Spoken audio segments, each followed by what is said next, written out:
When my daughter's bedroom door opened in the middle of the night, I pretended to be asleep. 3 months of silence, listening to those footsteps in the hallway. I had suspicions, but the day I found purple bruises on her little legs, I knew I needed to do more than just pray. Hello, my dear friends. What a blessing to chat with you like this, cozy in my rocking chair. I'm Eleanor May Wilson, 72 years young, and I live here in Mapleton, a small town in the heart of Ohio. Every day after lunch, when the sun isn't too strong, I like to sit in my garden and observe nature. Beautiful, clean, and real. My children gave me some seedlings as gifts when I moved to this little house. At first, I didn't think they'd survive because I never had much of a green thumb. But you know how it is. You care for them daily, talk to them, and they respond by growing more beautiful each day. It's like life itself, isn't it? You nurture, you give love, and even after the storms, things bloom again. From my porch, I can see the entire sky, clouds drifting slowly by, and I feel such peace. The peace that took me so long to find. Nobody told me that old age would bring this relief, this comfort of finally being at peace with my memories. Oh, before I continue our conversation, I'd like to ask a small favor. If you're enjoying my company, please click that like button and subscribe to the channel so we can continue these chats another time. And tell me in the comments, which town or city are you watching from? Is it morning with your coffee, after lunch, or evening with a warm cup of tea like mine? I read all the comments, you know. I'm so happy to know where you're from and what time of day you set aside for this old grandma. Let me know, okay? Let's create a chain of kindness. You know, my dears, there are stories we keep for years, even decades, because they're difficult to tell. But there came a time when I realized that keeping certain things only makes them weigh more heavily. Today, I want to share something that completely changed my life, about a time when I had to choose between the painful silence and the courage that saves. A story about how sometimes a mother's love must become a strength we never knew we had inside us. It was a time when footsteps in the night filled me with dread. A time when I discovered that the walls of my own home hid shadows I didn't want to see. But as they say here in Mapleton, after the fiercest storm comes the calm. And that's how it happened with me and my little Sophie. I was born in Millerville, a small town here in Ohio, in 1953. Back then, everything was simpler, but also harder, you know? My father, Gerald Wilson, worked as a carpenter, making furniture that was true works of art. My dear mother, Teresa, took care of the house and sold embroidery to supplement our income. It was from her that I learned to have a steady hand with needle and thread. We were a family of 6 children, and I was the youngest of the girls. My 2 older brothers, Jack and Owen, were almost grown men when I was still playing with dolls. They grew strong like our father, working from an early age in the carpentry shop, learning the trade. Then came my sister Irene, who was always the studious one, and Zelda, who had a beautiful voice and sang in the church choir. I, the youngest girl, grew up hearing everyone say I was just like Mom, both in my quiet manner and in my skill with sewing. Our house was small but cozy, built by my father himself. It was at the end of a dirt road near a small creek where we washed clothes and played on hot days. It had 3 cramped bedrooms, one for the boys, one for the girls, and one for our parents. In the kitchen, the heart of the home, was a wood stove that kept everything warm during Millerville's harsh winters. The smell of homemade bread and apple pie that my mother made still lives in my memory. It was a time of bare feet running on grass, climbing trees to pick fruit, playing ring around the rosy with the neighbors until sunset. We didn't have much, but we never lacked the essentials, love and respect, at home. From a young age, around 5 or 6, I would sit beside my mother to learn the first stitches. While other children ran around, I liked to watch her embroider, fascinated by the flowers and birds that were born from those magical hands. "Eleanor has fairy hands," Grandma Catherine would say when she saw my first works. By 8 years old, I was making small embroideries that my mother sold along with hers. The school was almost a half-hour walk away. We all went together, the older siblings looking after the younger ones. I remember my little penmanship notebook, the times tables lessons I struggled with, and Miss Dorothy, who had a stern but fair manner. I studied only until 4th grade. In those days, girls from humble families learned the basics and then stayed home, helping their mothers and preparing for marriage. On Sundays, the whole family went to church. Women on one side, men on the other, and afterward lunch at Grandma Catherine's house, which brought together all the cousins, uncles, and aunts. It was a festive day, featuring pot roast and apple pie, traditional recipes passed down through generations. Afterward, the men played cards and the women formed conversation circles, exchanging recipes and telling stories. It was on one of these Sunday afternoons, when I was 12 years old, that I met Walter's family. They had moved from rural Kentucky to Millerville. His father, Mr. Edward, was a distant friend of my father's and came to work with wood too. Walter was 17 and already helping his father. I remember him looking at me, and I, all embarrassed, hiding my face in my mother's apron. At that time, I didn't know that this shy boy, with brown eyes and calloused hands, would change my destiny forever. I had no idea that, years later, he would be the father of my Sophie. But before that, a lot of water passed under the bridge. Life in Millerville followed its own rhythm, marked by the seasons, harvests, religious celebrations. The 4th of July festival was the most anticipated event of the year. The town square filled with booths.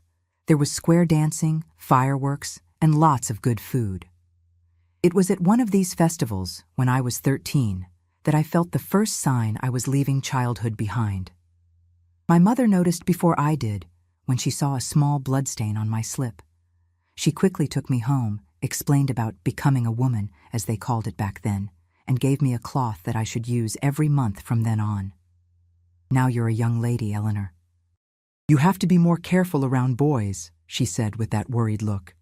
And so, between embroidery, prayers, and responsibilities, I grew up, gradually leaving childhood behind and entering a phase that would change everything. Time passed, and when I turned 17, Walter was already 22 and working steadily in the carpentry shop with his father. We would meet at Sunday services, at church socials, and occasionally he would appear at our house, always with the excuse of talking to my brothers. But I knew, and everyone knew, that he came to see me. Our courtship began like that, under the watchful eyes of the family. A respectful courtship, as was done in those days. At 19, I got married. It was a simple ceremony, but beautiful, in Millerville's First Baptist Church. I sewed my own dress, with help from my mother and my sister Zelda. It was made of satin fabric, with small flowers embroidered on the bodice. Each tiny flower took hours of work, but the result was enchanting. We went to live in a small house that Walter built, with help from my father and brothers. It was small, but to us it seemed like a palace. And I, full of dreams, set up a little corner with my sewing machine, a wedding gift from my parents. I started taking in sewing, doing alterations and small repairs for the neighbors. At first, Walter was a good husband, hard-working. He came home tired, but always with a smile on his face. Our first year of marriage was peaceful, with adaptation and discoveries. He would leave early to work at the carpentry shop, and I took care of the house, sewed, and gradually we built our life. At 21, I became pregnant with our Sophie. The pregnancy was smooth, despite the morning sickness that left me weak during the first few months. Walter was over the moon when I told him, already planning to make the baby's crib himself. Our daughter was born on a winter morning in 1974, rosy-cheeked and with black hair just like her father. "She'll be named Sophie after my grandmother," Walter said, and I agreed. It was a beautiful name, delicate, like her. The problem started when Sophie was about 2 years old. Mr. Edwards' carpentry shop wasn't doing well, facing competition from a larger factory that opened in Springfield. Walter began to get worried, tense. Sometimes he'd come home smelling of whiskey.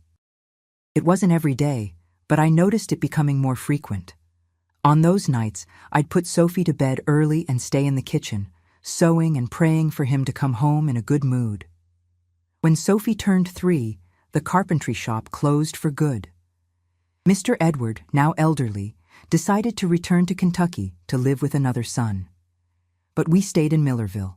Walter got a job at a sawmill, earning less and working more, and that's when his transformation began. The gentle man I knew started disappearing, giving way to someone bitter. He complained about everything: the food, the house, my sewing, Sophie's crying. Any little thing was cause for explosion. At first it was just shouting. I would send Sophie to her room and endure in silence, waiting for the storm to pass. The first time he hit me was after a neighbor child's birthday party. We returned home, and he complained that I had been too friendly with Richard, an acquaintance of ours. "You were throwing yourself at him," he shouted, completely beside himself. I tried to explain that we were just talking about some sewing work his wife wanted to commission me for, but Walter wouldn't listen. The slap came out of nowhere, strong, making me stagger. I was in shock, with my hand on my face, unable to believe it. He had never raised a hand to me before. That night, I cried hidden in the bathroom so Sophie wouldn't hear. The next day, Walter woke up remorseful, asked for forgiveness, swore it would never happen again, and I believed him. I wanted to believe. It was the drink, I thought, not him. But it wasn't just that one time. The outbursts of anger became more frequent. Sophie merely dropping a glass, or me taking a little longer at the market, was enough for him to turn everything into drama. Our house, once so cheerful, became heavy, as if the walls held the echo of arguments. When Sophie turned 5, Walter lost his job at the sawmill. He was unemployed for almost 3 months, drinking more and more. My sewing became the household's support. I worked day and night at the machine, taking orders for clothes, repairs, curtains, whatever came up. I had a loyal clientele, thank God, but money was tight. It was during this period that my brother Jack, who had moved to Springfield years before, suggested we move there too. "There's work at the paper mill, Eleanor.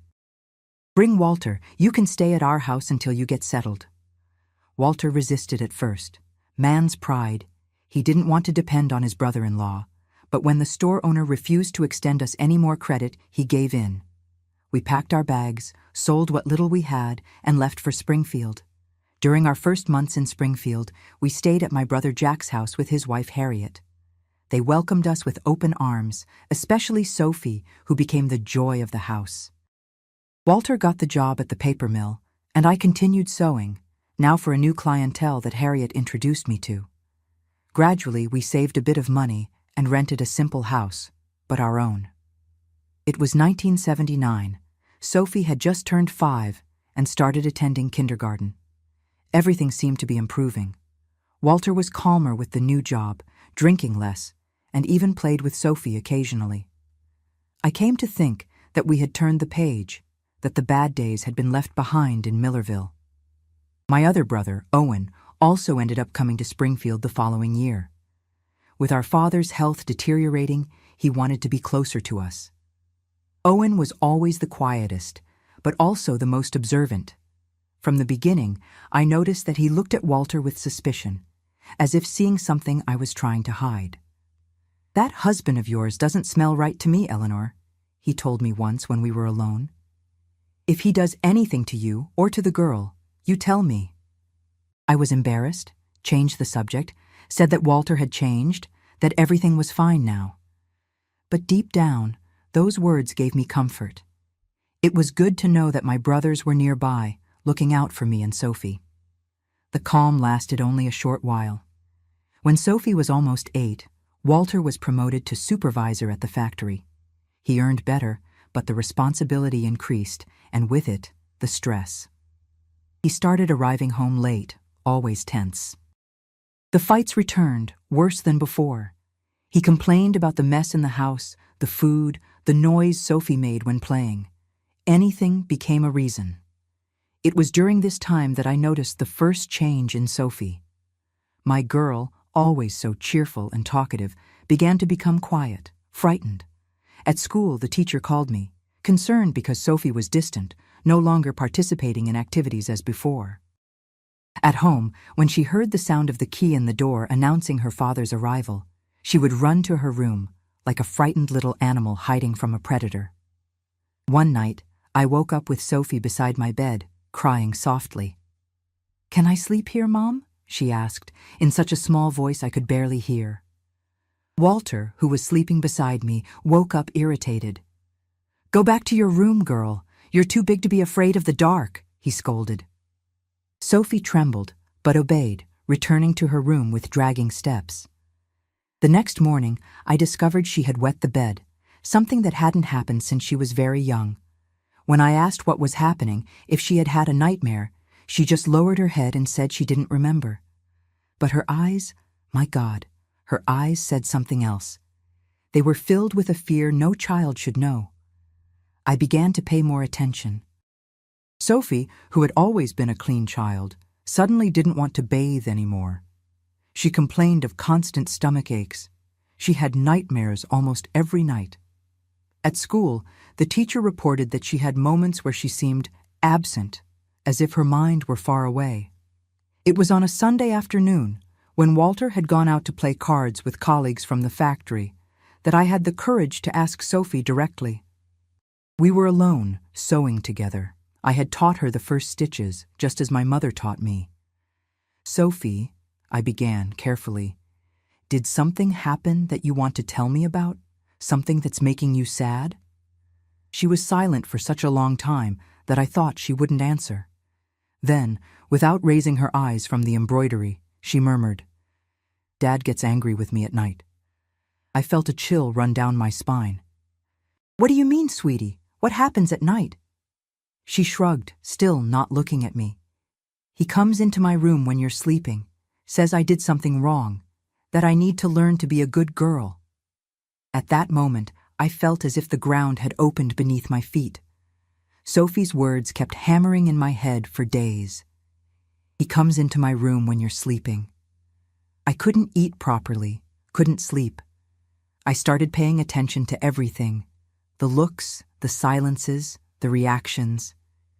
I observed how Sophie hunched her shoulders when her father approached, how her eyes lowered, how she seemed to want to disappear. One night, I pretended to fall asleep earlier than usual. Walter stayed in the living room, watching television as usual.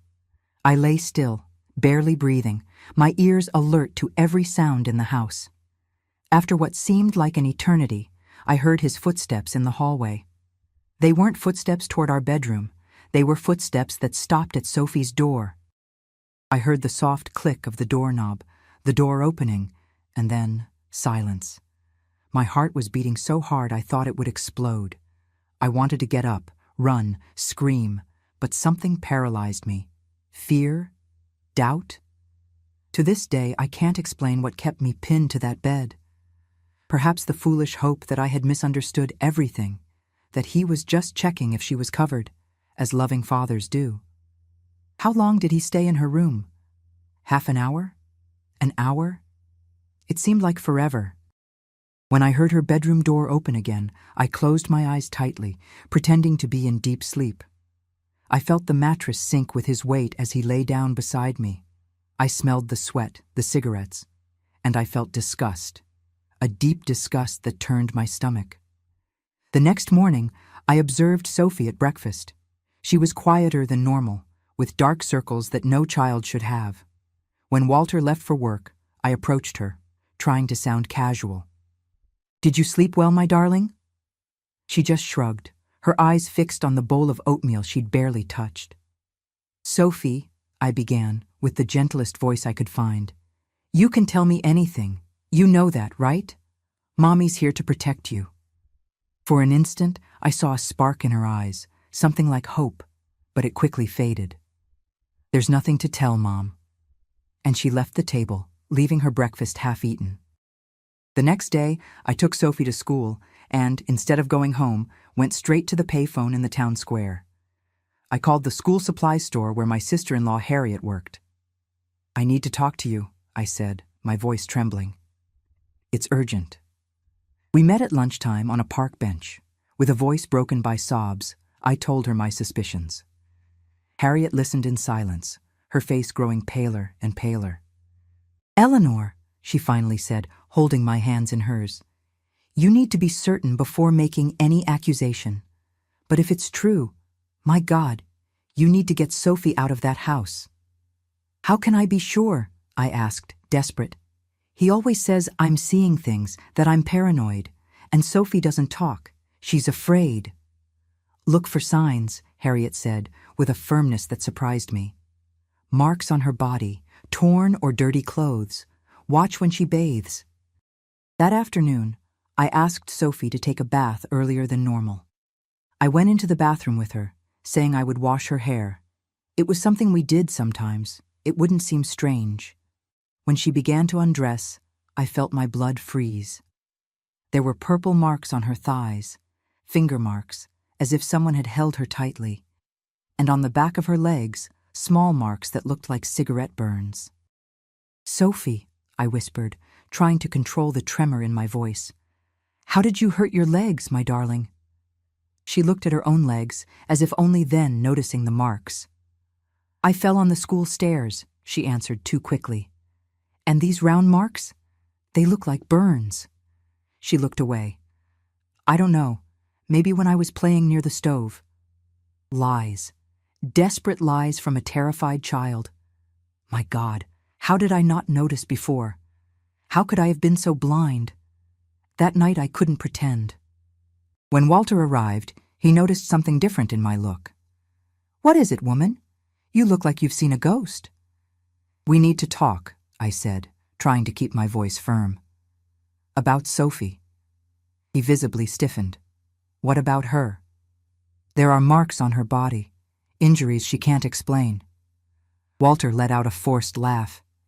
"Kids are always getting hurt, Eleanor. They fall, they bump into things. Sophie's always been clumsy." "There are cigarette burns on her legs," I insisted, my voice rising an octave, "and bruises on her thighs."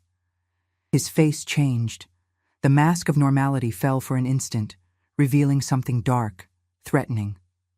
"Are you accusing me of something?" I lost my courage. The fear I saw in my daughter's eyes was now in me. "No, I'm just worried." He came closer, grabbing my arm tightly. "You're making things up, Eleanor. You've always been like this, paranoid, seeing problems where there aren't any. The girl fell at school, I already told you. Now, enough of this subject." That night was torment. Lying beside him, I felt waves of disgust and fear washing over me. I prayed, asking God for strength and guidance. And an idea began to form in my mind. The next day, with the excuse that I needed materials for a special sewing order, I went downtown. I entered an electronics store where, weeks before, I had seen something called a baby monitor in the window, a device with a camera used to monitor babies. It was expensive, far beyond what we could afford. But I sold my only valuable possession, a pair of gold earrings that I had inherited from my mother.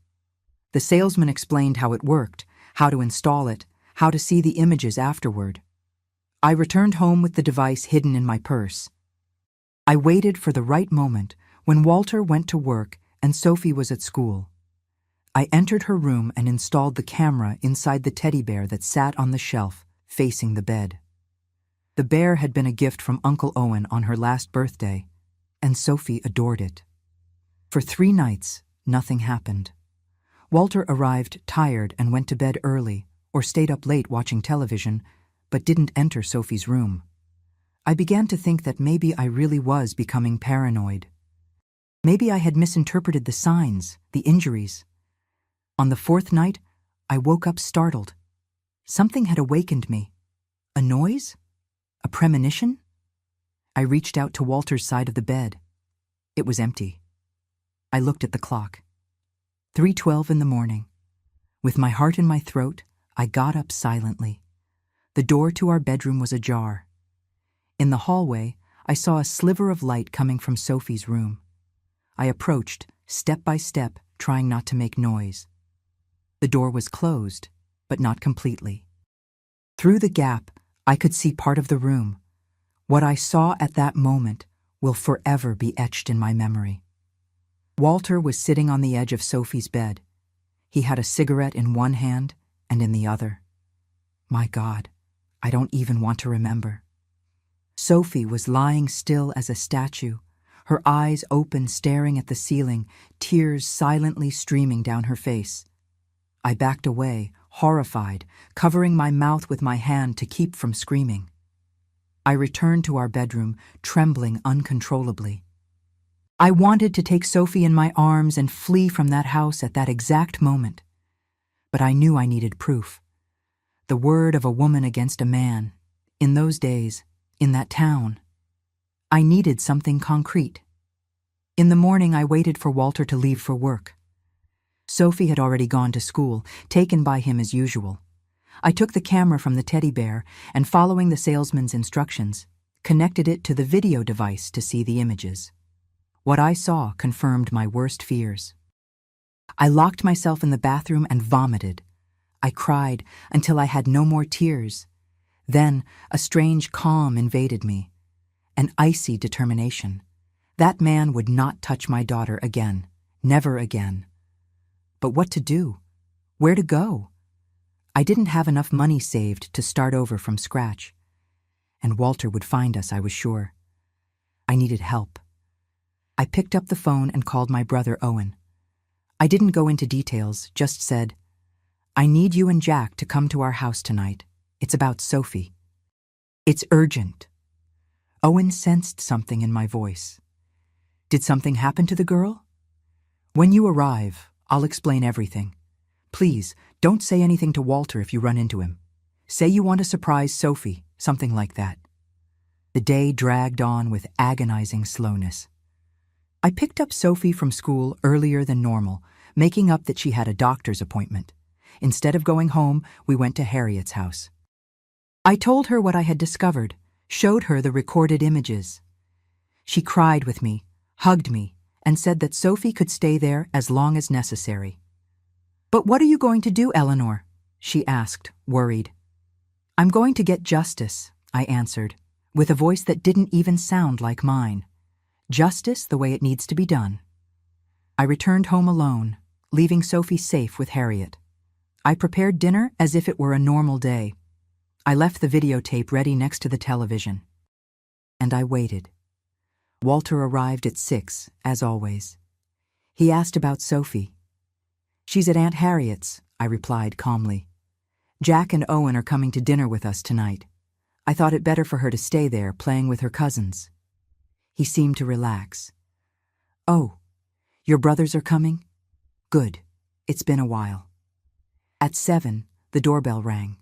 It was them. Jack, the eldest, always serious and responsible, and Owen, the youngest of the men, a man of few words but penetrating gaze. They entered, greeted Walter with formal handshakes. "Shall we eat first?" I asked, serving the food I had prepared. A dinner that nobody there really ate. The tension was palpable. Even Walter, normally oblivious to subtleties, seemed to sense that something was wrong. After dinner, with coffee cups on the table, I took a deep breath. "I have something to show you," I said, getting up and going to the television. "Something I recorded." Walter's face went livid. "What have you been doing, Eleanor?" I didn't answer. I turned on the video device, inserted the tape, and pressed play. The grainy black and white images began to play on the screen. Sophie's room, at night, the door opening, Walter entering. I didn't need to show more than a few seconds. My brothers understood immediately. Jack jumped up, his face contorted with rage. Owen remained seated, but his expression had changed to something I had never seen before. A cold, calculating hatred. Walter tried to run. He knocked over the chair as he got up, ran for the door. But Jack was faster, blocking the exit. Owen finally stood up, calmly closing the curtains in the living room. "Eleanor," Jack said, without taking his eyes off Walter, "you'd better leave now. Go to Harriet's house. Stay with Sophie." I grabbed my purse, where I had already placed the original videotape and some important documents. At the door, I turned one last time. Walter was cornered between my brothers, his face a mask of fear. For the first time since I'd known him, I saw in his eyes the same terror he had caused in my daughter.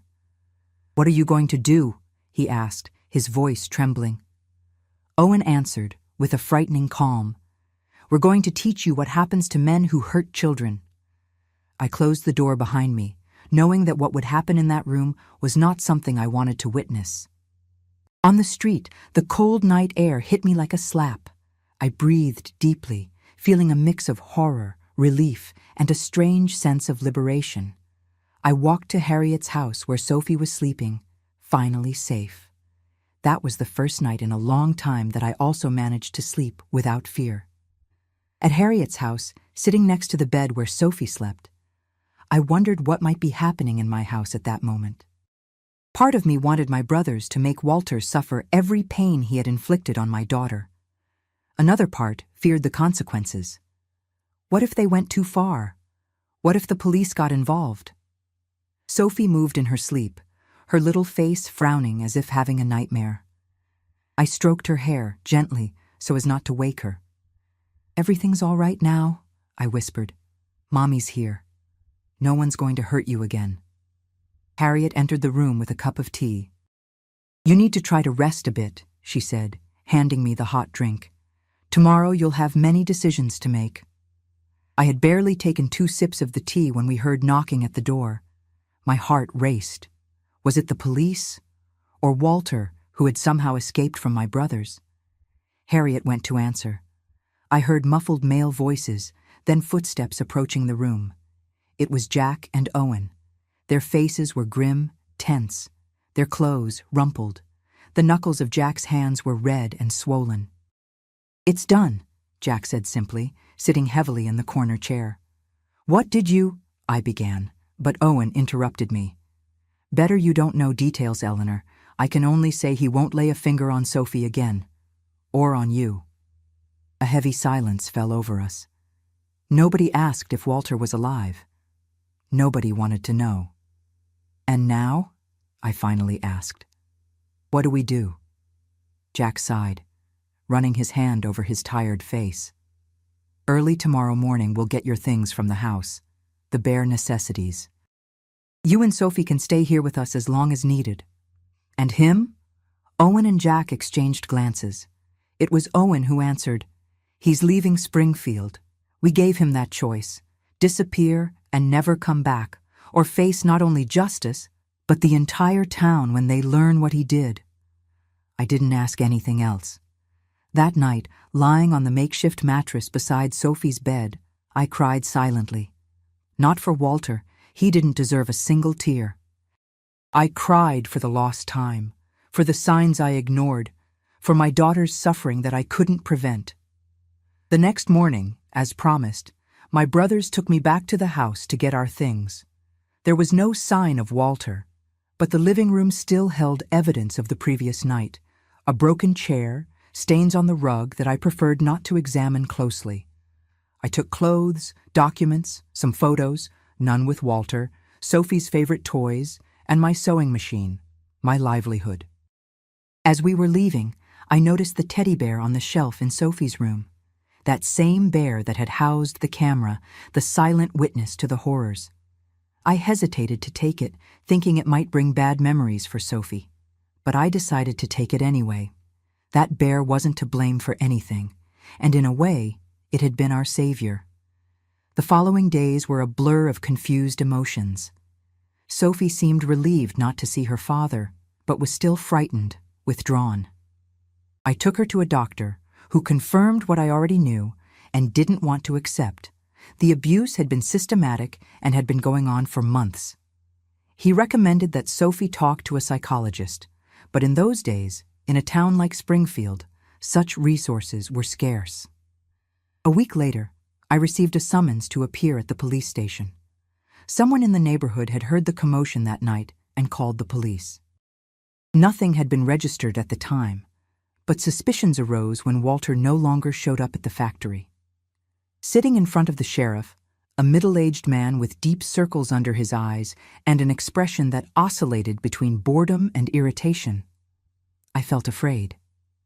What if he didn't believe me? What if he blamed my brothers? What if he took Sophie away from me? Mrs. Wilson, he began, leafing through a notepad. Your husband has been missing for a week.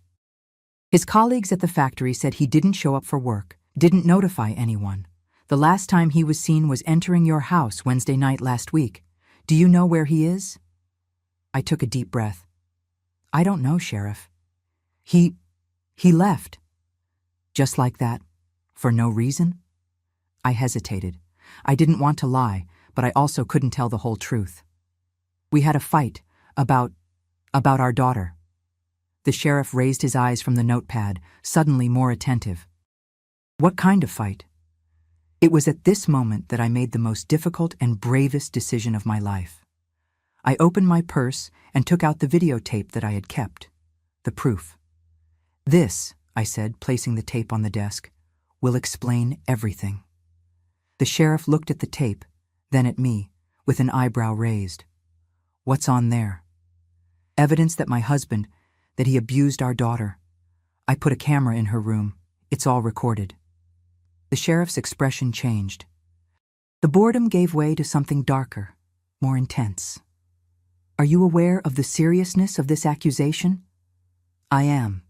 That's why I brought evidence. He picked up the tape, turned it over in his hands, thoughtful. Then he called another officer and asked him to bring a video player. He asked if I wanted to leave the room while they watched.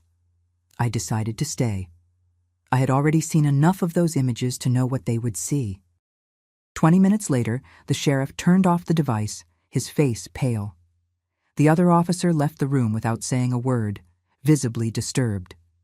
A heavy silence settled between us.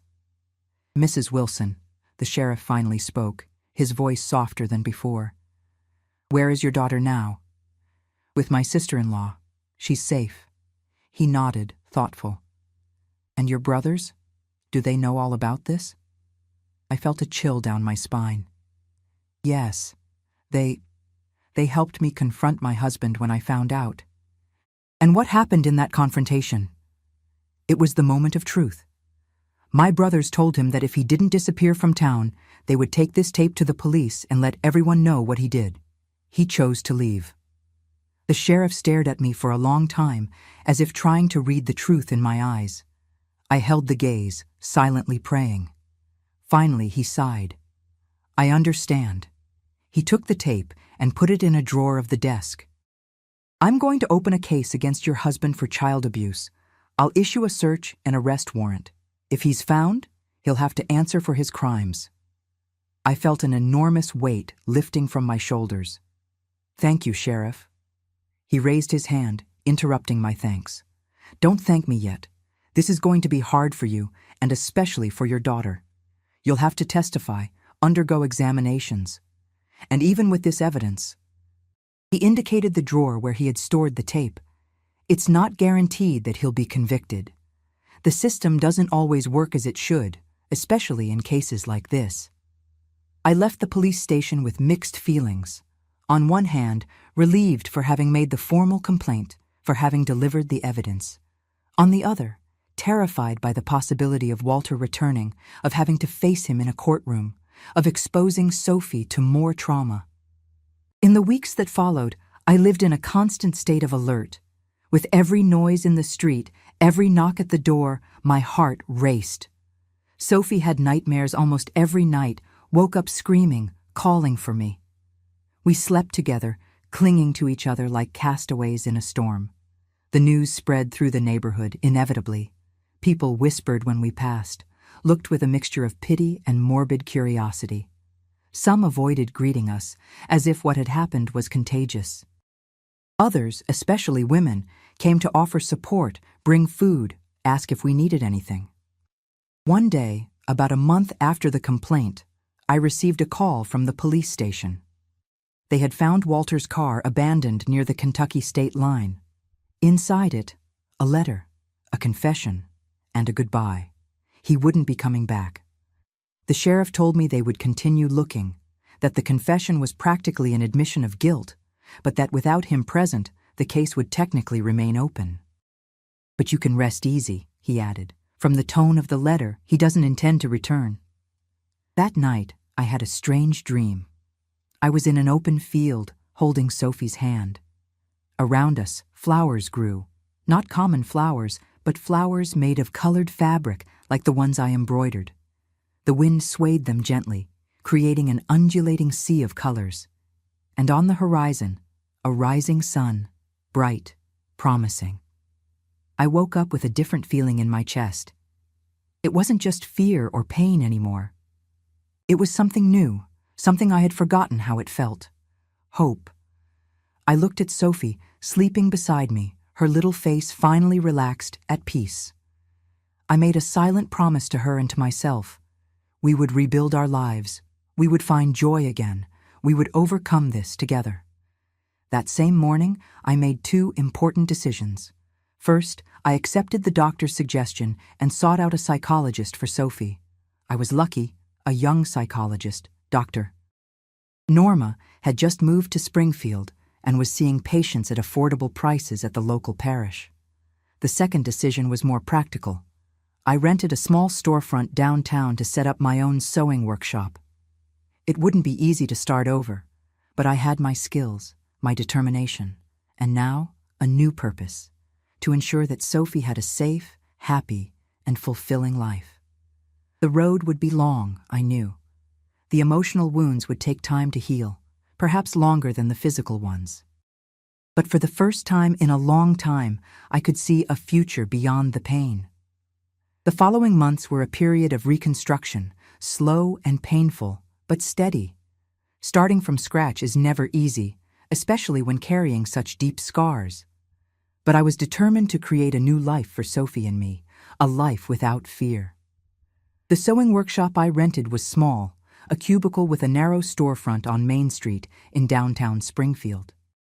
There was just enough room for my sewing machine, a small table to cut fabrics, an old mannequin I bought secondhand, and a few chairs for customers. But for me, that little space represented independence, a fresh start. At first, orders were few. I didn't have much money to invest in fabrics or materials, so I mainly worked on repairs and alterations. Harriet helped me a lot, promoting my work among her friends. "Eleanor is the best seamstress I know," she would tell everyone. And gradually, the clientele grew. Sophie continued to live with us at Jack and Harriet's house. I wanted to save as much as possible so we could have our own home again, a place just for us without bad memories. My brothers insisted there was no rush, that we could stay with them as long as necessary, but I knew we needed our own space to truly rebuild our lives. The sessions with the psychologist, Dr. Norma, were helping Sophie. At first, she barely spoke, only drew. Dark scenes, frightening figures, houses with locked doors. But over time, the drawings became more colorful, and she began to open up.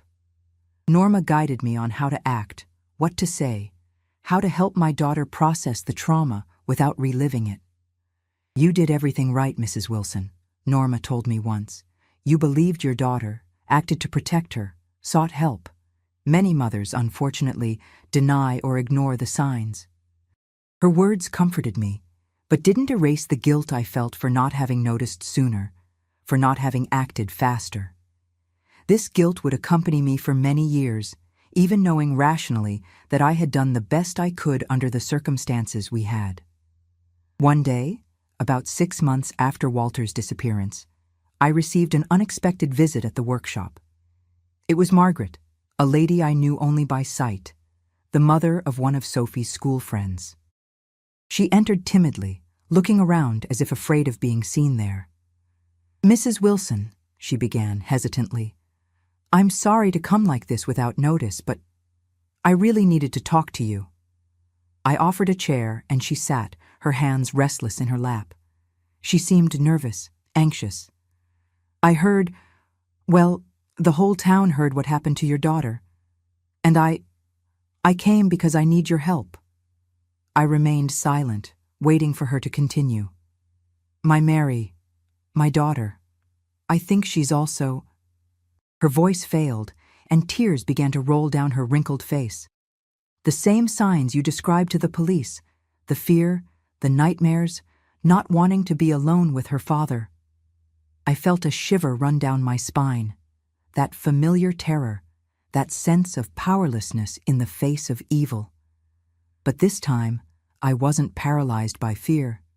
This time, I knew what to do. I took Margaret's trembling hands in mine. "I'll help you. We'll go to the police station together. The same sheriff who handled my case, he'll believe us." That same afternoon, I accompanied Margaret to the police station. Sheriff Davis received us, listened to her account attentively, and immediately initiated an investigation. 3 days later, Margaret's husband was arrested. There were other victims besides his own daughter, we discovered later. A monster who hid behind a respectable facade, just like Walter. In the months that followed, other mothers came to seek me out. Some just to talk, to understand how I had noticed the signs, to know how Sophie was recovering. Others, unfortunately, because they suspected their own children were being abused. For each of them, I offered the same support that Harriet and Norma had offered me: listening, understanding, and practical help to seek justice and protection. 1 year after Walter's flight, I managed to save enough money to make a down payment on a small house in the West Side neighborhood in the outskirts of Springfield. It was small, in need of repairs, but it was ours.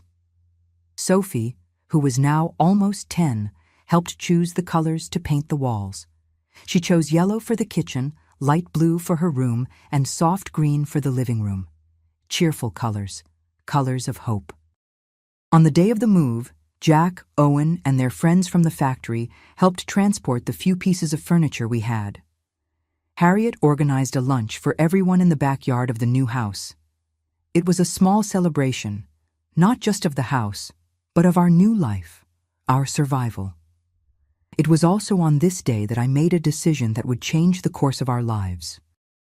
Sitting on the porch of our new house, watching Sophie play with Harriet's daughters in the yard, without fear, smiling as a child should smile, I realized we needed to do more than just survive. "I'm going to create a support group," I announced during coffee after lunch, "for women and children who have gone through what we went through. A safe place to talk, to strengthen themselves, to seek help." My brothers exchanged concerned glances. "Are you sure, Eleanor?" Jack asked. "This is going to make you relive everything again, every time." "I already relive everything anyway," I replied. "At least this way, these memories will serve to help other people." And so was born the Circle of Hope, which began with weekly meetings in the living room of my house. At first, we were just 5 women, including Margaret and me. We met on Wednesday nights after the children were in bed. We drank tea, ate cookies, and talked about our experiences, our fears, our small and large victories. Over time, the group grew. Dr. Norma volunteered to participate, bringing her professional expertise. The local church gave us a larger room for meetings when our house could no longer accommodate all the participants. A lawyer in town began to offer free legal guidance for women who wanted to report their abusers. I discovered there was a strength in me that I didn't know, an ability to transform pain into action, fear into determination. Each time I helped another woman escape an abusive situation, each time I saw a child begin to recover, I felt I was rebuilding not just my own life, but contributing to a slightly better world. Sophie also found her own form of healing. At school, a teacher noticed her talent for writing and encouraged her to participate in literary contests. At 12, she won her first prize with an essay about courage. When I asked her what inspired her, she answered simply, "You, Mom." We never heard concrete news of Walter again. There were rumors from time to time. Someone who saw him in Louisville. Another who swore they had encountered him in Nashville. But nothing confirmed. Deep down, it didn't matter. He had lost his power over us.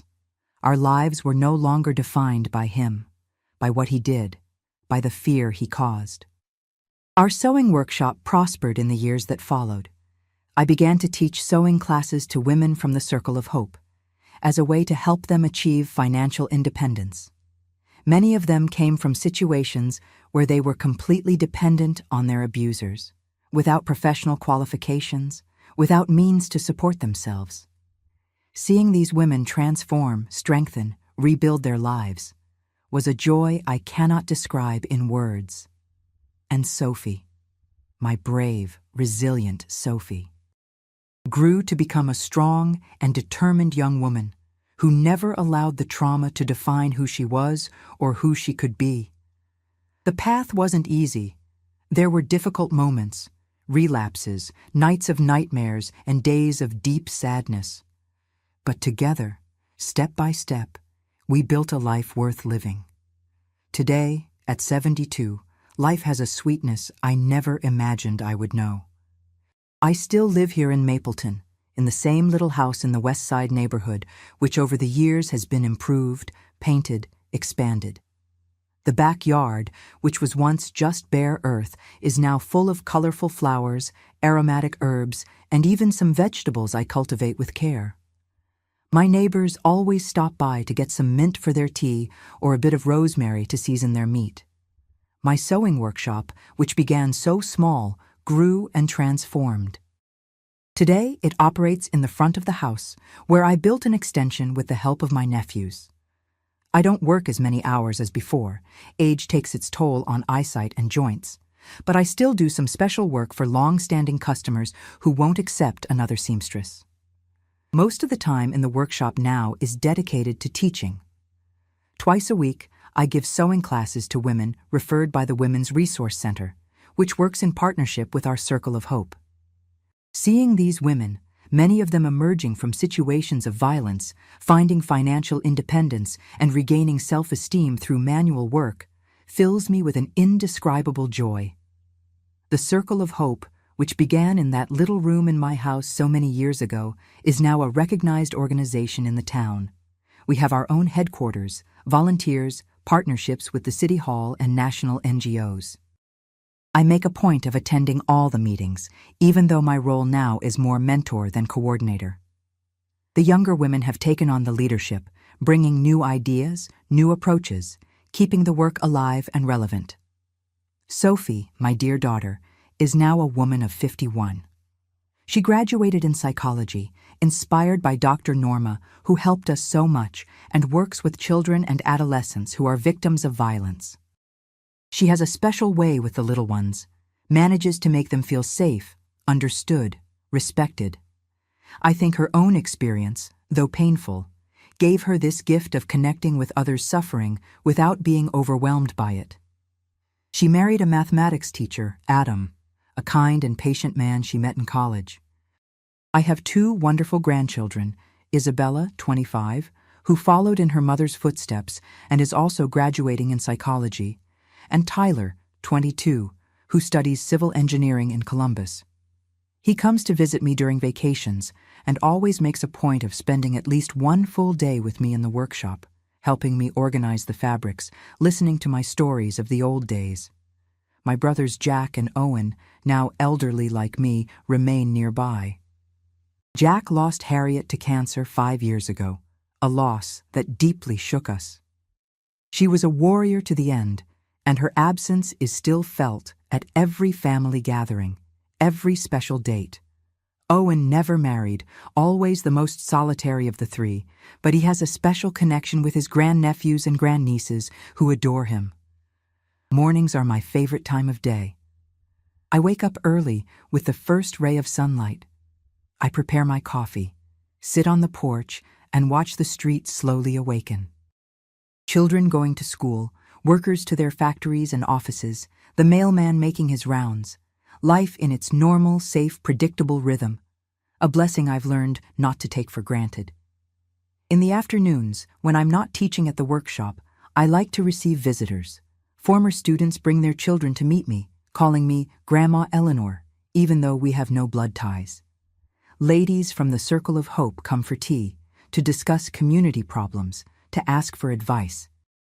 I have a rocking chair on the porch where I sit to talk, and a basket always full of cornbread, cinnamon rolls, or cookies, old recipes from my mother that I still make with pleasure.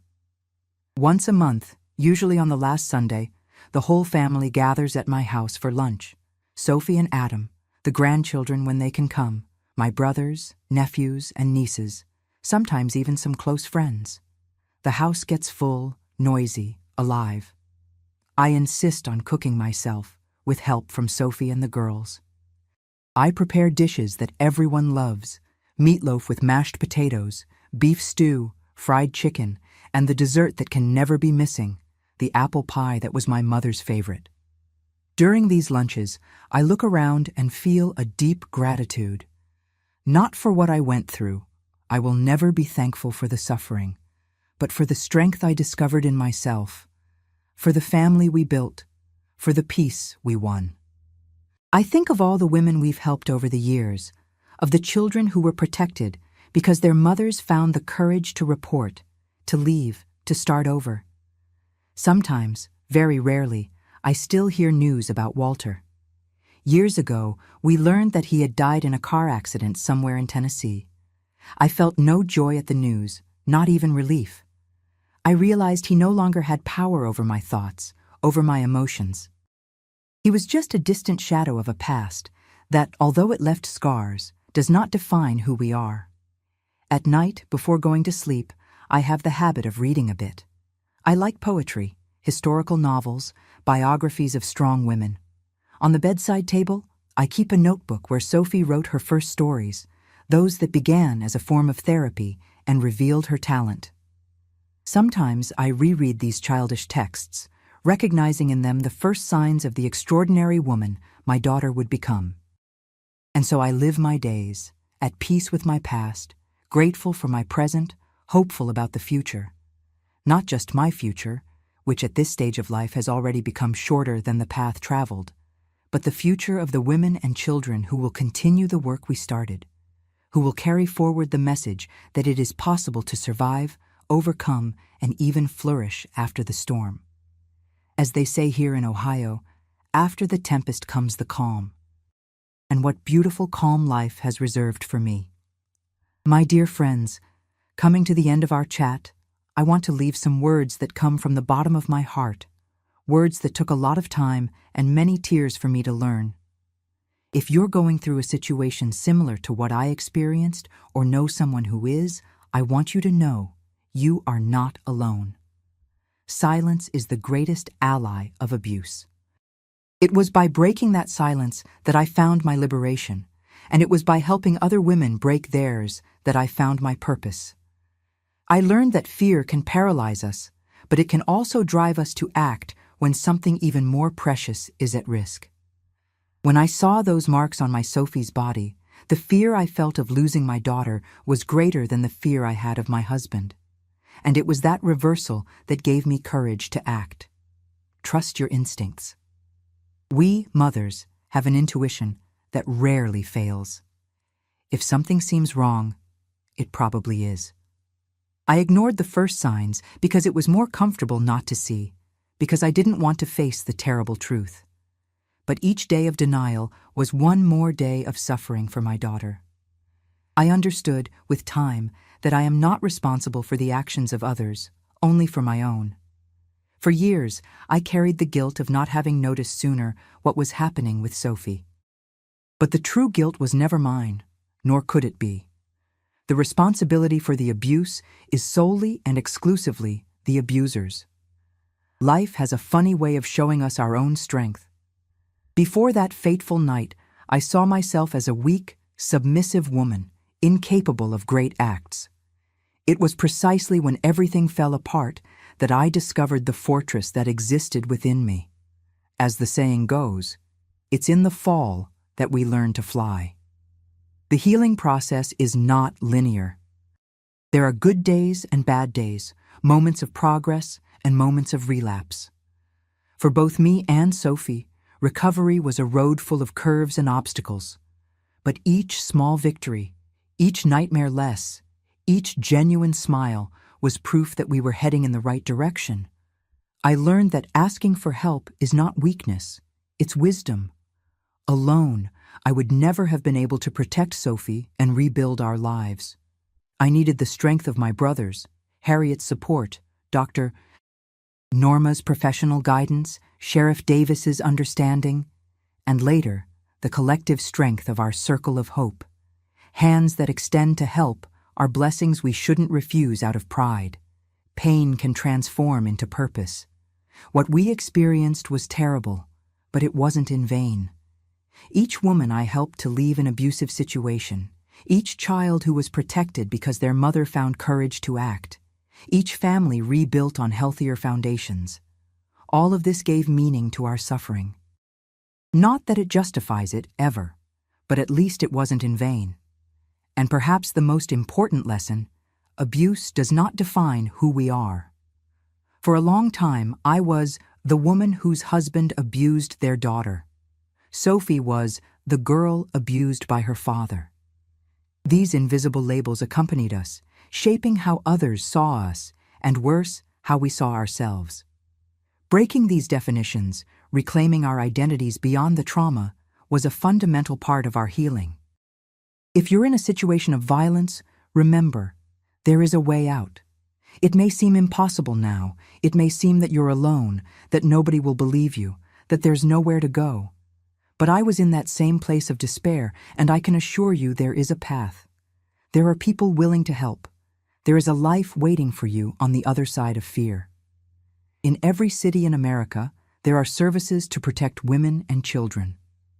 Seek help, even if it's just an anonymous call to understand your options. A first step, even a small one, can open the way to your liberation. And for you, who are watching and fortunately have never gone through such a situation, I ask, be alert to the signs. A neighbor with unexplained marks, a child who suddenly changed behavior, a friend who always seems frightened. Sometimes, a word of support, an attentive ear, can be what that person needs to find courage. I found my purpose in helping other women out of the darkness that once swallowed me. I found my peace in watching my daughter flourish despite everything. I found my joy in the simplicity of ordinary days, without fear, without secrets. And now, before I say goodbye, I'd like to ask a special little favor. If this story touched your heart, if you found some strength or inspiration in my words, please subscribe to the channel. Hit that bell so we can continue this conversation in other videos. This subscription is important not just for the number, but because it means we're building a support network, a community of people who care. Also, leave a comment with the word courage. It's a way of saying that you watched until the end, that you care about stories like mine.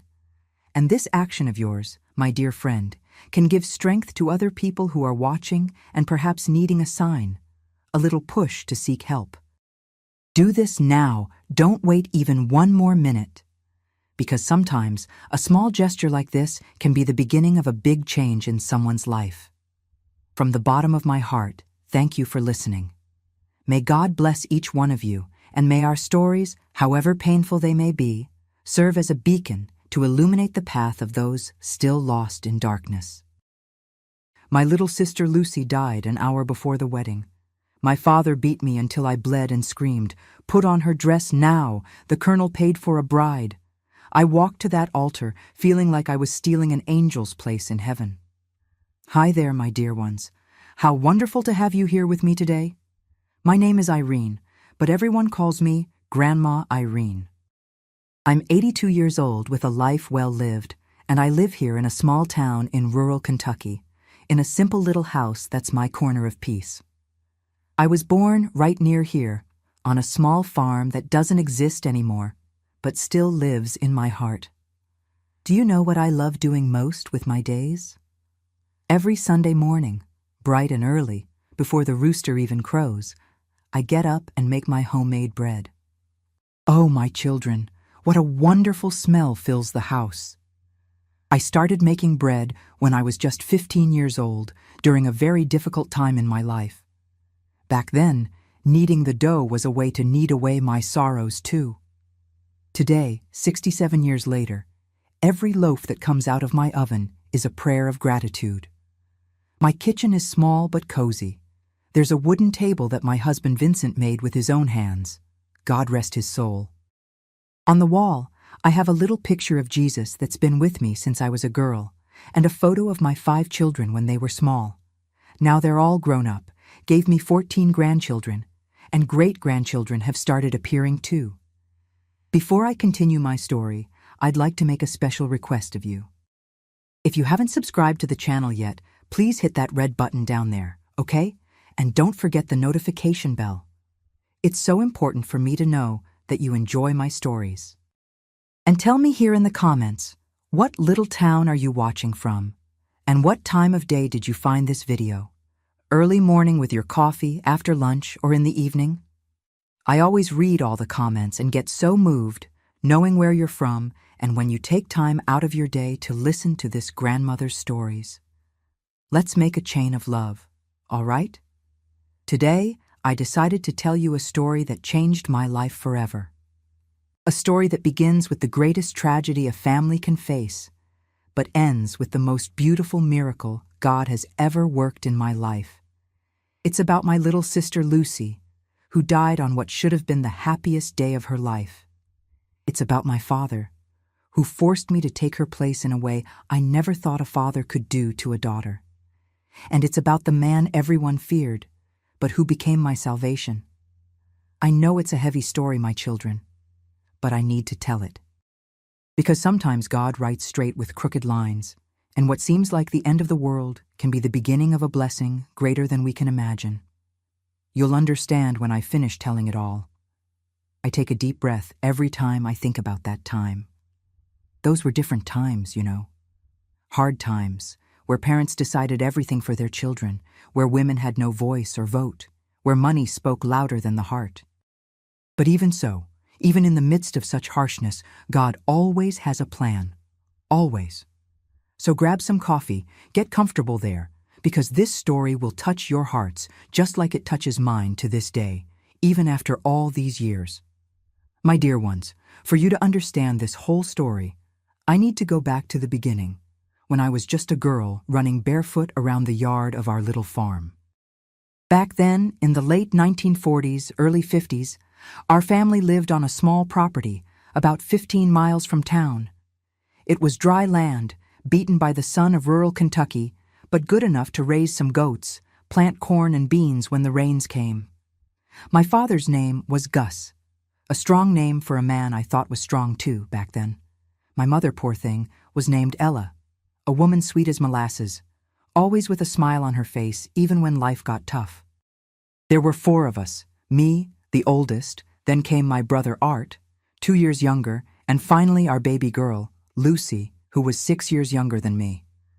Our house was very simple, wood frame construction, with wooden floors that my mother swept 3 times a day to keep clean.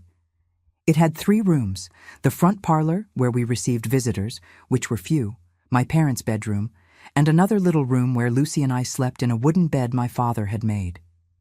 Art slept on a cot in the parlor. The kitchen was separate, out back, so the smoke from the wood stove wouldn't get into the house. We always woke up before sunrise. My father would go out to tend the cattle, just about 12 head, plus the goats. My mother and I would go fetch water from the well, which was about 200 yards from the house. Lucy, being the baby, would play in the yard while I helped with chores.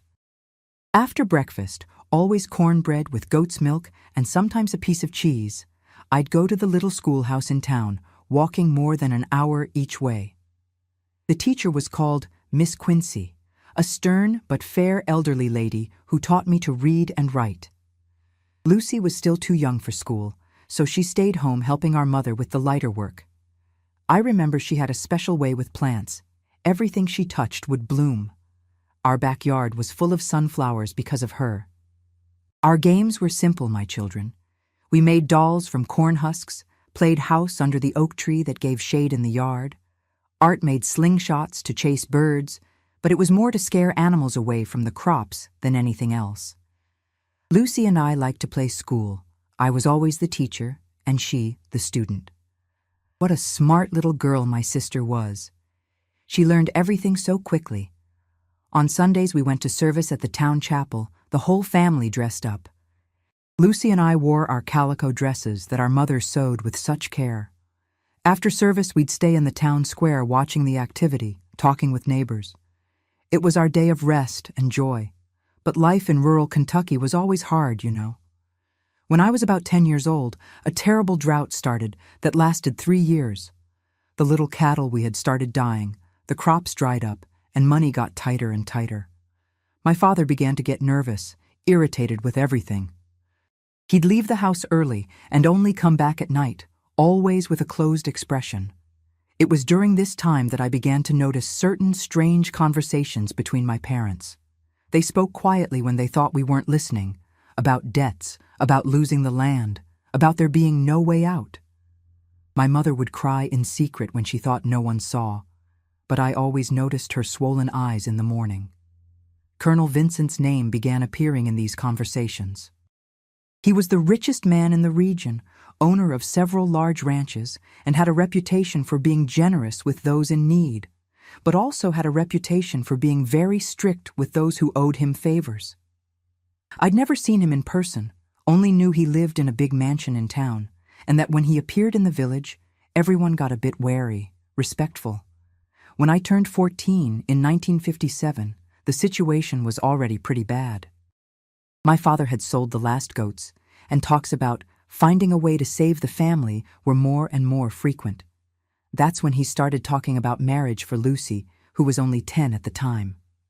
When she turns 15, 16, we'll see if we can find her a good match, he'd say. Back then it was normal, you know.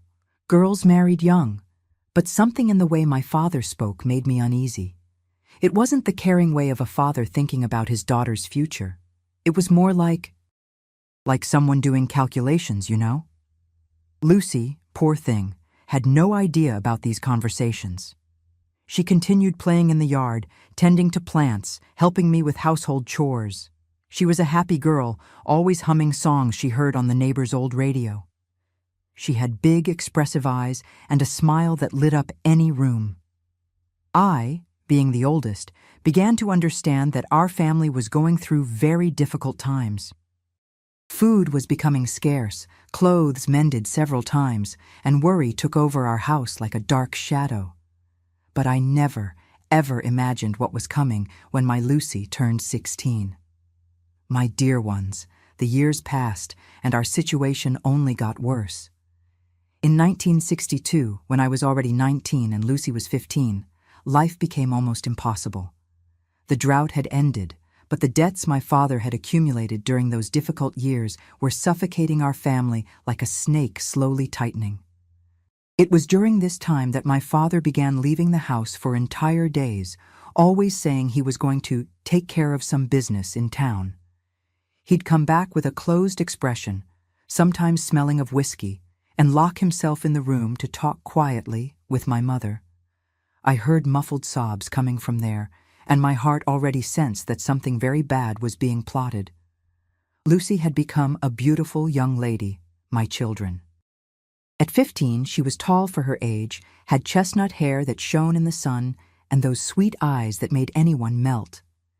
She continued with that gentle way she'd always had, caring for plants, helping our mother, humming in the mornings. But I noticed she was beginning to sense the tensions at home. Sometimes I'd catch her looking worried when our parents argued, even quietly. It was on a December afternoon, terrible heat beating down on rural Kentucky, that my father came home with a strange gleam in his eyes. He called my mother to the bedroom, and they stayed talking for more than 2 hours. When they came out, my mother was pale as a sheet, and my father had an expression I'd never seen before. It was as if he'd found the solution to all problems, but at the same time seemed haunted. "Irene," he called me with a firm voice. "Call your sister here. I have news for both of you." My heart raced. I went to call Lucy, who was in the backyard watering the sunflowers. "Dad wants to talk to us," I said, trying to hide my nervousness. She came wiping her hands on her skirt, with that innocent smile of someone who imagines nothing bad. We sat in the parlor, Lucy and I on the wooden bench, my parents on the straw chairs. The silence weighed in the air like a rain cloud ready to burst. "Lucy," my father began, looking directly at her, "you're going to get married." My little sister's eyes widened in surprise. "Married, Daddy?" To whom? I don't even have a boyfriend.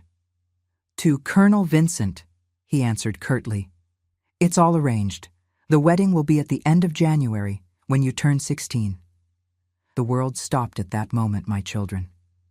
Lucy went white as cotton. I felt the ground disappear from under my feet, and my mother began to cry softly, trying to hide it. But Dad, Lucy stammered with a trembling voice, I don't even know this man. How am I going to marry someone I've never seen? His answer was like a slap in the face. You'll meet him on the wedding day. He's a good man, Rich. He'll give you a life we could never give you, and he'll save our family from disgrace. Lucy began to cry, not that whiny cry of a child, but a cry of despair, of someone who had just discovered that her life had been decided without her having any voice or vote. I stood up furious. Dad, how can you do this? Lucy is just a child.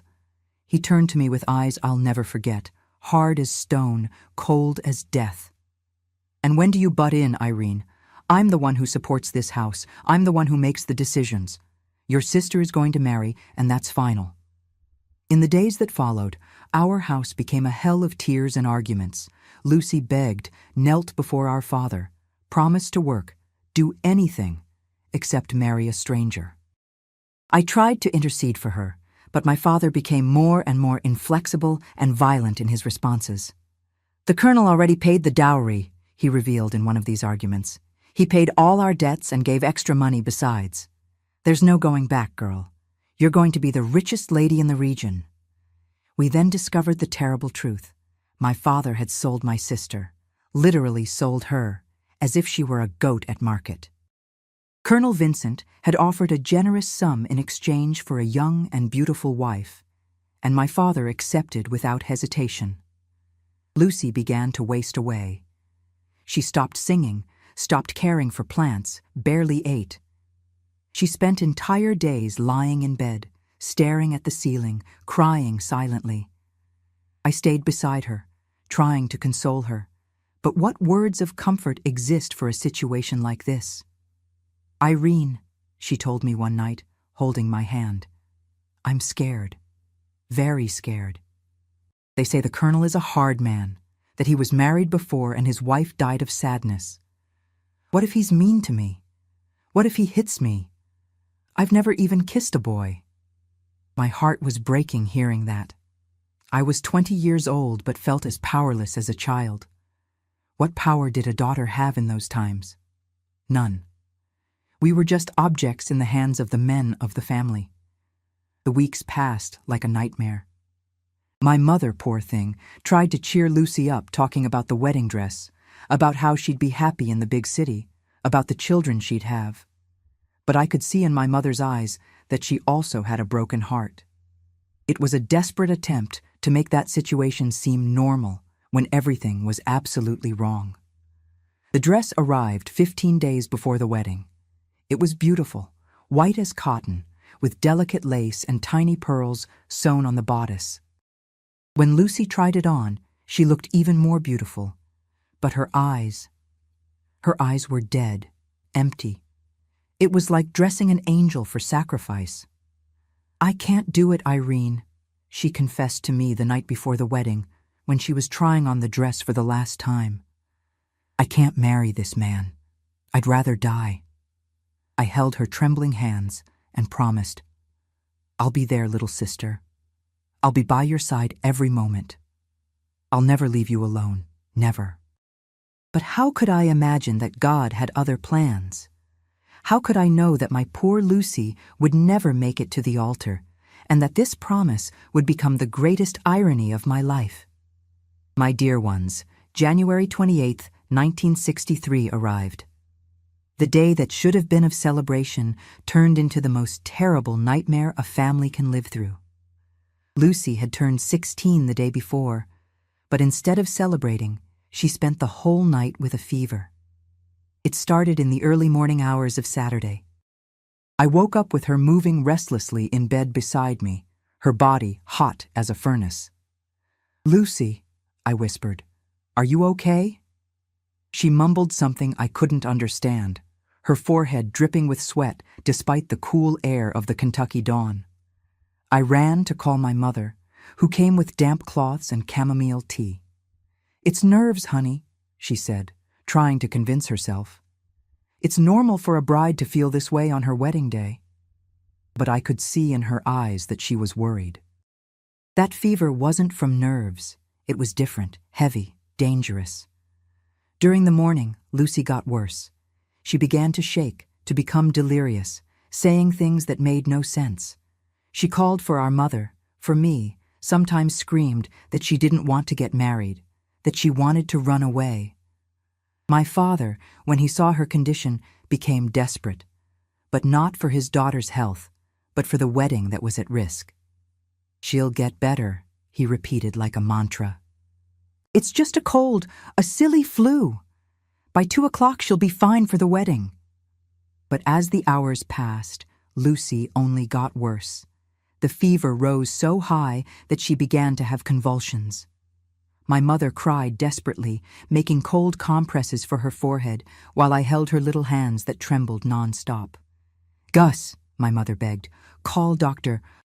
Williams. The girl is very sick," my father exploded. "What doctor? It's bride's jitters. She's going to take a cold bath and get ready for the wedding." He was unrecognizable, my children.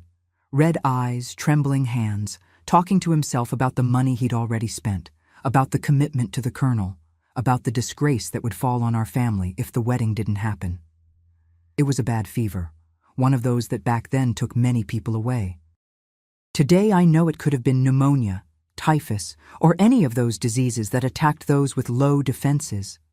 Lucy had gotten so thin in recent weeks, with sadness and lack of appetite, that she became fragile as a wounded bird. Noon came, and she was delirious, saying strange things. "Irene," she called me with a weak voice, "do you see those angels there? They came to get me." I cried desperately, holding her hand, feeling it getting colder and colder, even with the fever burning. 1 o'clock in the afternoon. The wedding dress was hanging on the bedroom door, white and beautiful like a shroud. People were already starting to arrive for the wedding, neighbors, relatives, Colonel Vincent's guests who had come from town. Outside I could hear laughter, conversations, the sound of the fiddle they'd hired for the party. A haunting contrast to what was happening inside our room. "Dad!" I screamed for the 10th time. "She can't get married like this. Look at her condition." "She can and will," he answered furiously. "I already paid the preacher, the food, the musicians. The colonel is already on his way. This girl is going to marry even if she's unconscious." My mother, poor thing, tried to fix Lucy up, put some powder on her face to hide the paleness. But it was impossible. My little sister was dying. It was obvious to anyone with a minimum of heart. 1:45. 15 minutes until the scheduled ceremony time. Lucy opened her eyes for the last time, looked at me with such peace that it scared me, and whispered, "Irene, take care of Mama for me." And then, my dear ones, then it happened. One last breath, long and soft, and my little sister was gone. Just like that, simple as that. Like a candle that goes out when the wax is finished. There, in that humble bed, with the wedding dress hanging on the door, my Lucy flew to God's arms. I screamed. I screamed like a madwoman, calling her name, shaking her little body that was already going limp.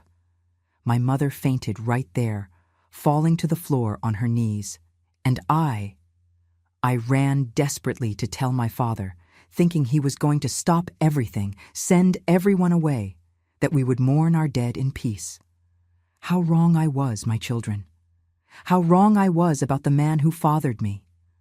I found him in the parlor, already dressed for the ceremony, adjusting his borrowed tie. "Dad!" I screamed through sobs. "Lucy! Lucy died! She's gone!" His reaction.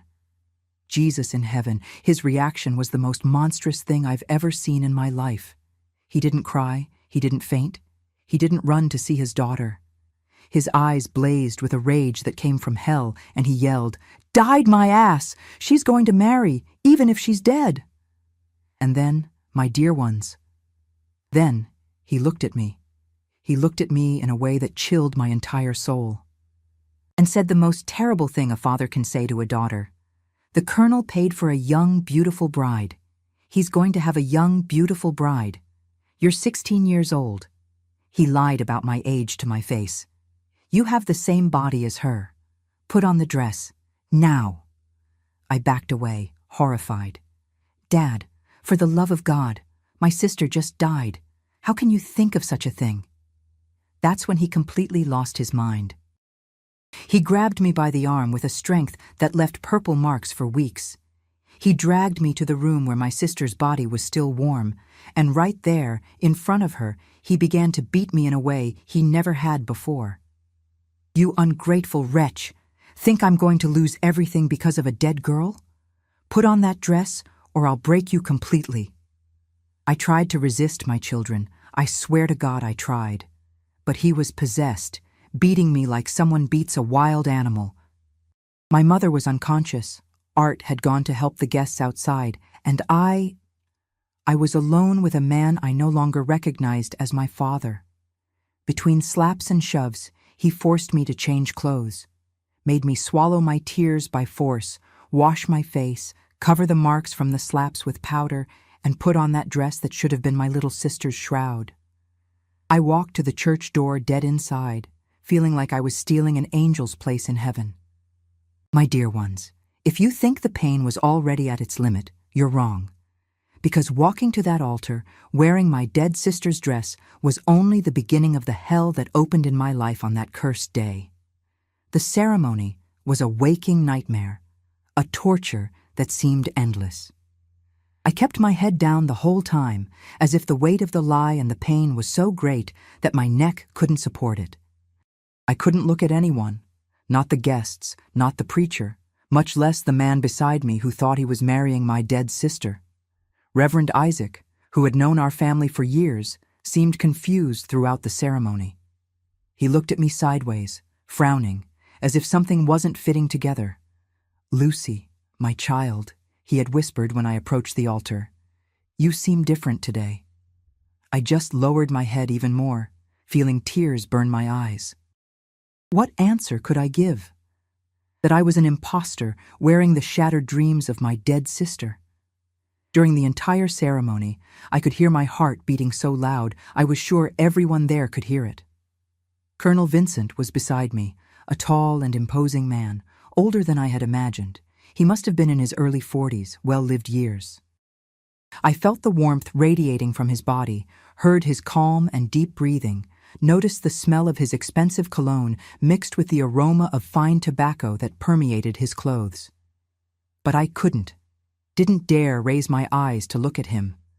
When the preacher said the sacred words, "You may kiss the bride," my entire body stiffened, expecting something brutal, violent. But he only touched my forehead with his lips, a gentle touch, respectful, almost paternal. That confused me as much as it relieved me. Where was the monster I expected to find? The party that followed was a macabre comedy. I sat in a chair decorated with flowers, like a broken porcelain doll that someone had fixed poorly. People came to congratulate me, all smiling, all happy, all calling me Mrs. Lucy, and I just nodded, unable to speak. Every time I heard my sister's name coming from these people's mouths, it was like someone driving a dagger into my chest. My father circulated through the party like a proud rooster in the barnyard, chest puffed out, receiving congratulations, drinking whiskey as if he were celebrating the greatest victory of his life. He laughed too loud, spoke too loud, gestured exaggeratedly, all signs of a man trying desperately to disguise something terrible he had done. "Where is Mrs. Ella?" several people asked about my mother. "Oh, she took ill," my father answered without hesitation. "You know how it is. Mothers get emotional when their daughters marry." Shameless lie. My mother was at home, alone, watching over her true daughter's cold body, probably still not believing the horror that had happened. "Mrs. Lucy is a little shy today," I heard my father explain to a group of curious guests. "It's normal, right? First time away from home, big wedding. She was always kind of bashful anyway. I wanted to get up from that chair and scream to everyone there, "I'm not Lucy! Lucy died today. This man sold a dead daughter and forced me to take her place." But my throat was closed, sealed by pain and shock. As the afternoon progressed and the party continued, I felt more and more disconnected from reality. It was as if I were floating above everything, watching that macabre farce from outside my own body. Musicians played fiddle and banjo, people danced and laughed, children ran between tables grabbing sweets, and I was there, in the center of everything, dead inside. When the sun began to set, painting the sky orange and red like blood, came the moment I most feared. Time to leave with my husband. Colonel Vincent approached my chair, and with a bow that surprised me, offered his arm. "It's time for us to go home, my lady," he said with that deep voice that wasn't harsh as I expected. There was an education there, a gentleness that disarmed and confused me at the same time. The carriage that was waiting was the most luxurious thing I had ever seen in my simple country life. 2 horses black as night, with leather harnesses that gleamed in the lantern light. The driver, a middle-aged black man dressed in a navy blue uniform, got down and opened the door with a respectful bow. Inside, the carriage was lined with blood-red velvet, with soft cushions and silk curtains on the small windows. "Allow me," Vincent said, extending his hand to help me up. When our fingers touched, I felt a shiver that I didn't know if it was from fear or something else I couldn't name. The trip to his property was the longest hour of my life. We left our humble village, passed through town with its brick streets and 2-story houses, and continued on a dirt road that led to the outskirts. During the entire journey, I cried softly, hidden in the carriage's shadow, trying to muffle sobs in the wedding dress sleeve that wasn't mine. Vincent didn't say a word during the entire trip, but I felt the weight of his gaze on me. Sometimes, when the carriage swayed because of a hole in the road, our knees would accidentally touch, and I would pull away as if I'd been shocked. He just looked out the window, as if lost in his own thoughts, but I had the disturbing feeling that he was analyzing every detail of my behavior. When we finally reached our destination, I almost fainted from shock. The mansion was a palace compared to anything I had ever seen. 3 stories high, with white columns at the entrance, perfectly manicured gardens with flowers I didn't even know existed, wrought iron gates with gold details, and marble steps that seemed to have come out of a fairy tale. There was electric lighting, something magical I had only seen once in my life when we went to the state capitol. The windows glowed like stars against the dark night, and I could hear the sound of a water fountain somewhere in the gardens. "Welcome to your new home, Mrs. Lucy," Vincent said, helping me down from the carriage with the same gentleness as before. When he pronounced my dead sister's name, I almost collapsed right there, in the middle of that perfumed garden. The reality of what had happened hit me like lightning splitting the sky. I was living someone else's life, a life that had been bought with my innocent little sister's blood. Uniformed servants, more people than lived in our entire village, waited at the entrance, all serious and respectful, making silent bows. A middle-aged woman, with black uniform and impeccable white apron, approached. "This is Mrs. Creusa," Vincent introduced me. "She'll take care of everything you need." The woman smiled kindly and bowed. "Welcome, Mrs. Lucy. It's an honor to have you with us." Once again, that name. Once again, the stab in the chest. Mrs. Creusa led me through enormous corridors, decorated with paintings in golden frames and carpets that my bare country feet had never imagined stepping on. We reached a room that was larger than our entire house back on the farm. An immense double bed, with blue silk curtains, a carved wooden wardrobe that occupied an entire wall, a crystal mirror vanity, and even a cushioned armchair by the window. "The master said for you to get comfortable, Mrs. Creusa explained with a caring voice, as if speaking to a daughter. "He'll come talk to you in a little while. Do you need anything? A hot bath, perhaps? Or some calming tea?" I just shook my head, unable to speak. She helped me take off that cursed wedding dress. Each button that opened was like freeing a bit of the prison of lies that had swallowed me. She gave me a white nightgown, hand-embroidered with silk threads, finer and more delicate than any fabric I had ever touched in my entire life. When I was finally alone in that palatial room, the weight of everything that had happened fell on me like an avalanche. I sat on the edge of that immense bed, shivering with cold despite the warm Kentucky night, and finally allowed the complete pain to invade me. "My dear Lucy," I began to cry and talk to myself as if she could hear me from wherever she was. "Forgive your sister for being here in your place. Forgive me for not being able to save you. Forgive me for not being strong enough to prevent Dad from doing this monstrosity." I talked to her like we did when we were little, when we shared secrets under the covers in the dark of night. In my tormented head, all the terrible stories I had heard older women tell about wedding nights passed by. Stories whispered between kitchen and backyard when they thought unmarried girls weren't listening. Stories of piercing pain, of blood on thighs, of men who took what they wanted without caring about tears or pleas. That's when I heard it. Footsteps in the hallway. Heavy, slow, deliberate, approaching like the sound of inevitable destiny. My heart raced so much I thought it would explode in my chest. I threw myself on the bed, curling up like a wounded animal, pulling the silk sheet up to my neck, closing my eyes so tight it hurt. Each approaching step was like a hammer blow to my heart. It stopped right in front of the door. I heard the doorknob turning slowly, as if he too were hesitating. The door opened with a soft creak that echoed through the room like a scream. He entered and closed the door behind him with a click that sounded like a death sentence. I heard his steps approaching the bed, the sound of leather boots on the waxed wooden floor. He stopped right in front of me. I couldn't open my eyes, was paralyzed with absolute terror, expecting him to grab me, tear me apart, break me. But instead, he said, with that deep but strangely soft voice, "Why are you crying so much, girl?" It wasn't a predator's voice.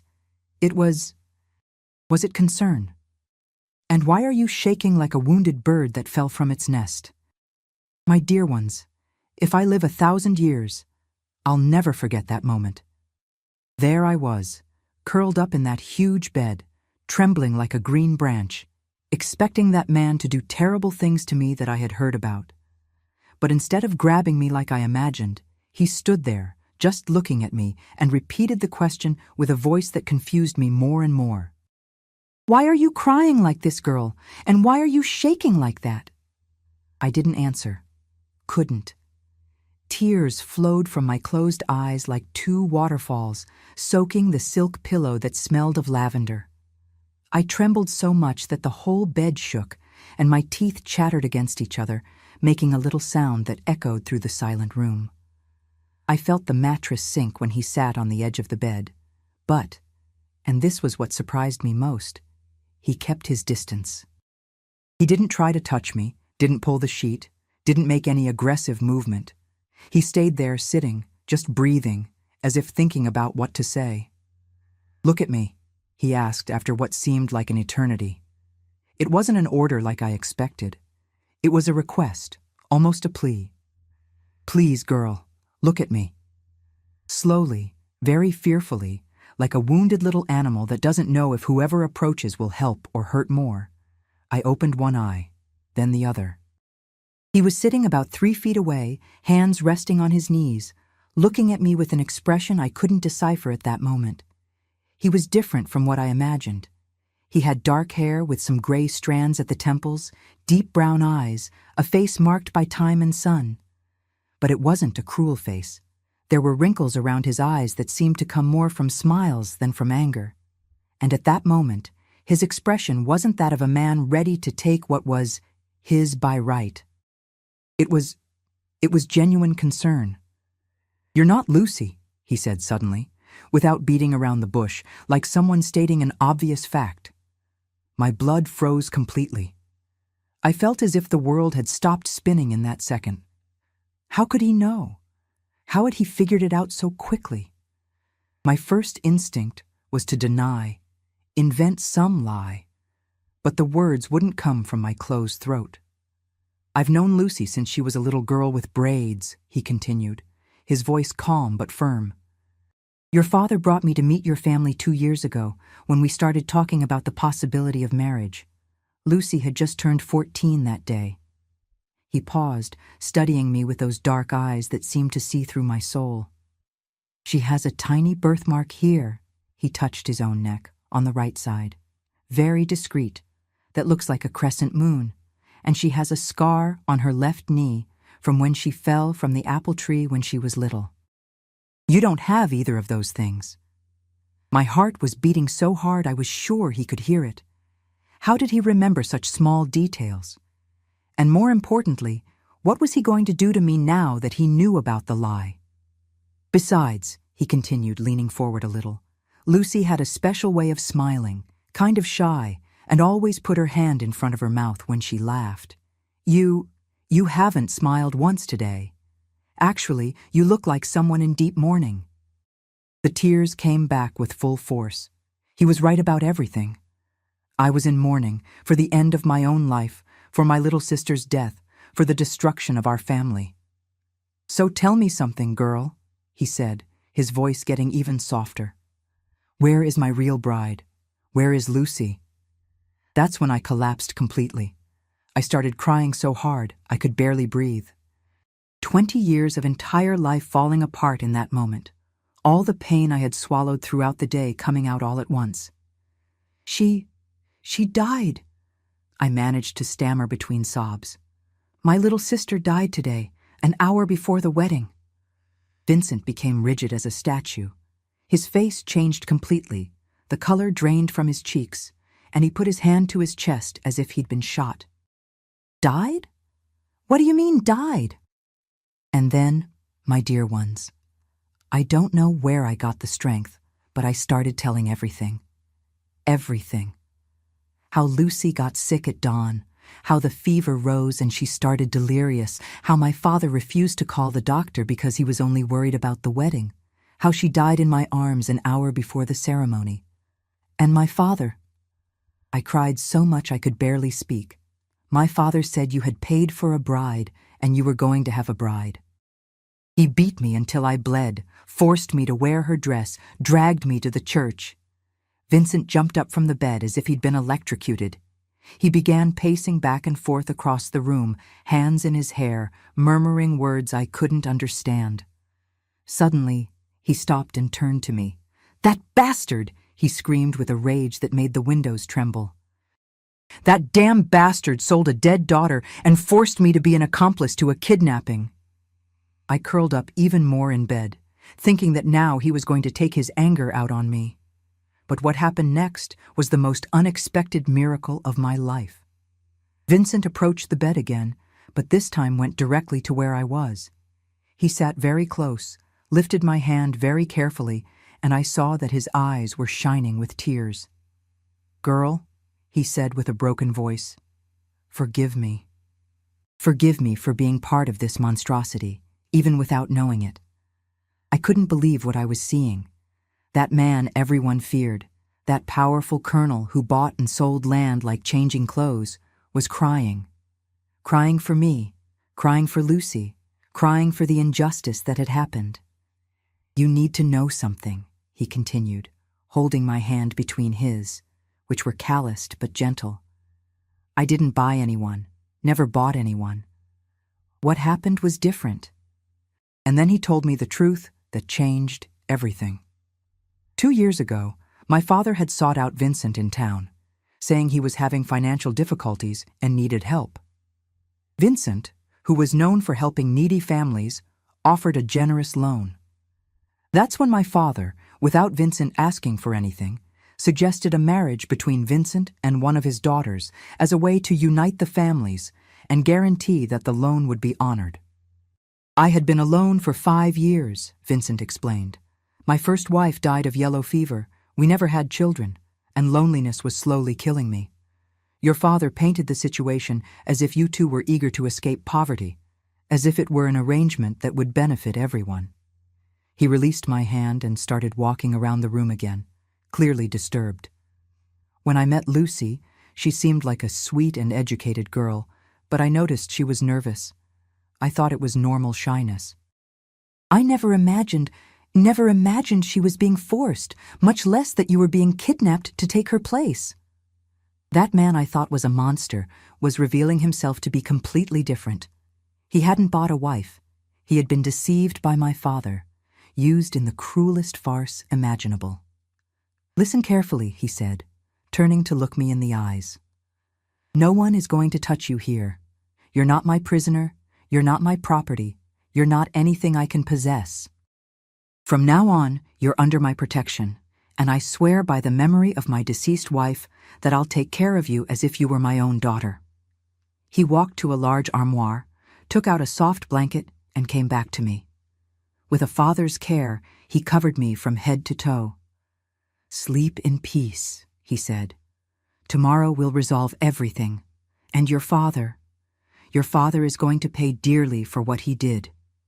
He walked to the armchair by the window, took off his boots, loosened his tie, and settled there to sleep, maintaining respectful distance from me. That night, my dear ones, for the first time since Lucy died, I was able to close my eyes without fear. The man I thought would be my executioner had become my protector. The marriage that began with death and violence was transforming into the greatest blessing of my life, even though I didn't know it completely yet. My dear ones, when I woke up the next morning, January 29th, 1963, it took me several long and confused minutes to remember where I was. The sun entered through the blue silk curtains of that immense room, creating golden designs on the waxed floor. And for one blessed moment, I thought everything had been a terrible nightmare. Maybe I was in my humble little bed next to Lucy. Maybe she was there breathing softly. Maybe we would wake up and laugh together at that haunting dream.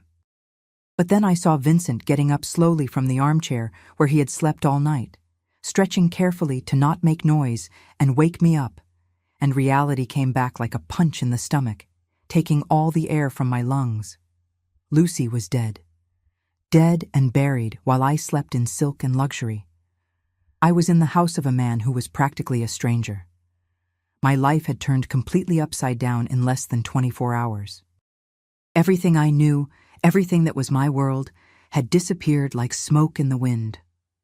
"Good morning, Irene," he said, with a soft voice, arranging his own wrinkled clothes from the night poorly slept in that armchair.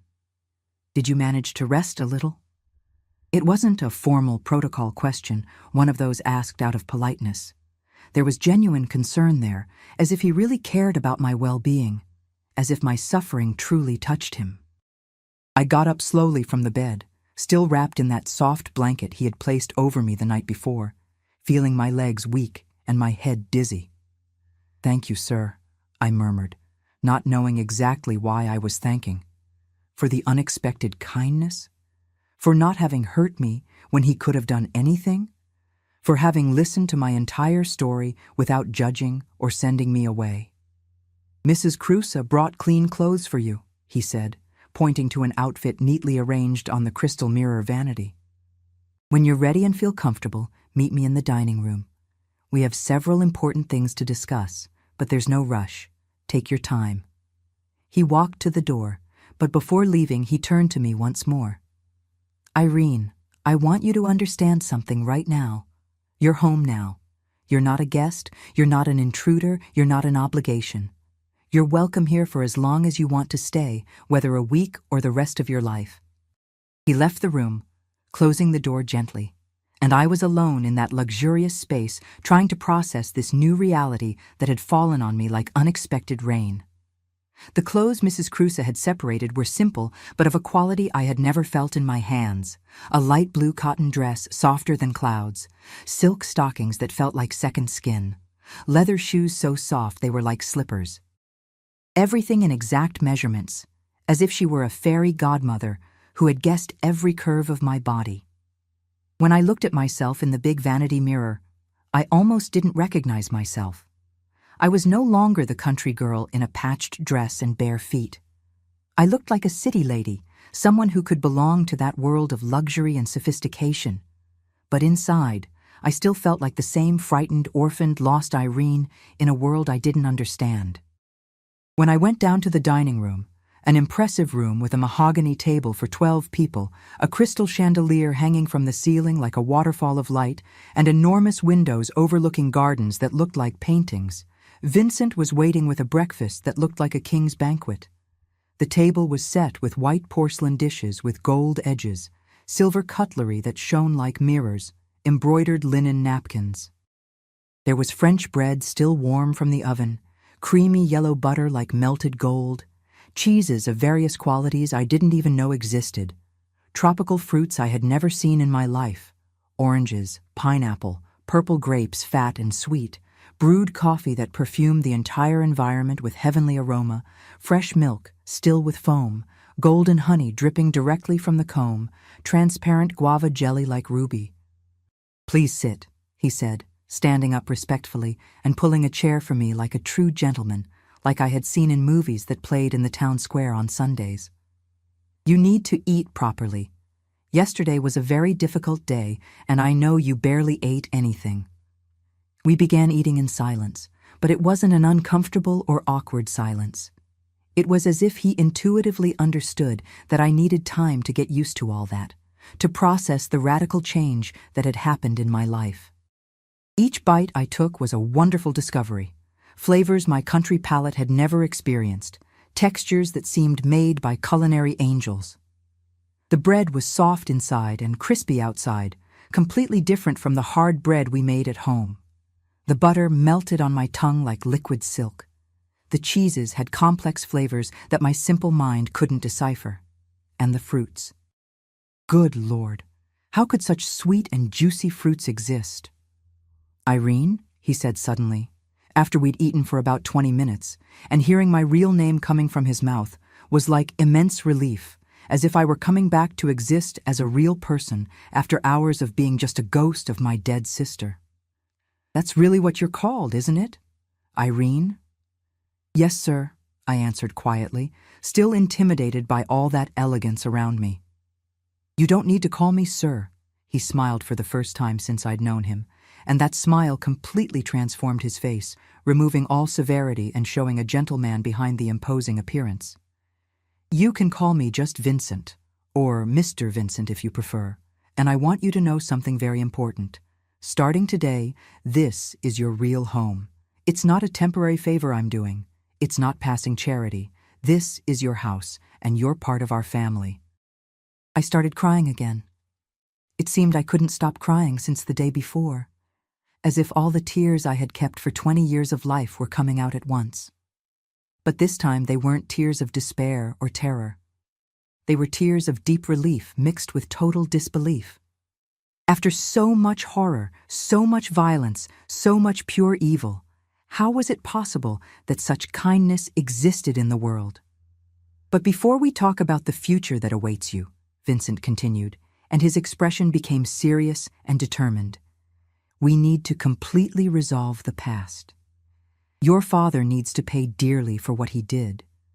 Not only for having deliberately deceived me, but mainly for having beaten you like an animal and forced you to marry against your will. That's a crime before God and men."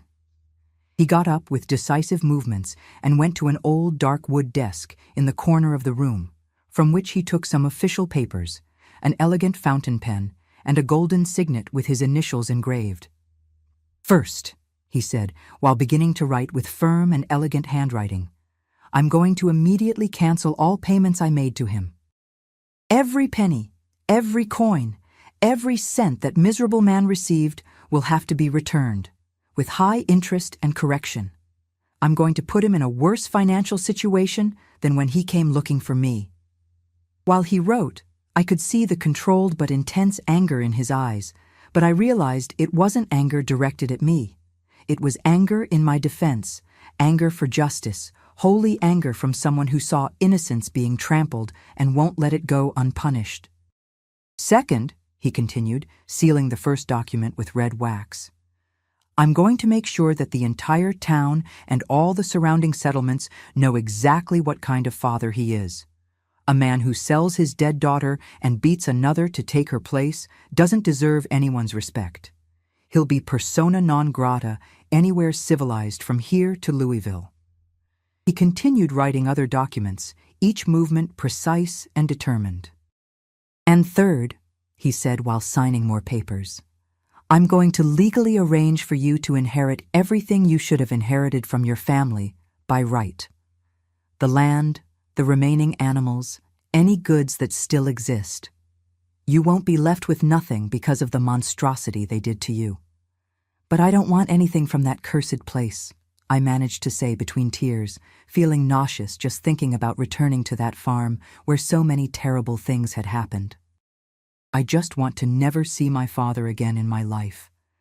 I just want him to disappear from the face of the earth.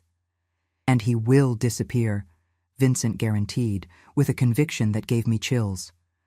By the end of this week, he'll be so buried in debts and so badly spoken of throughout the entire region that he'll have no choice but to leave here forever. Men like your father are cowards by birth.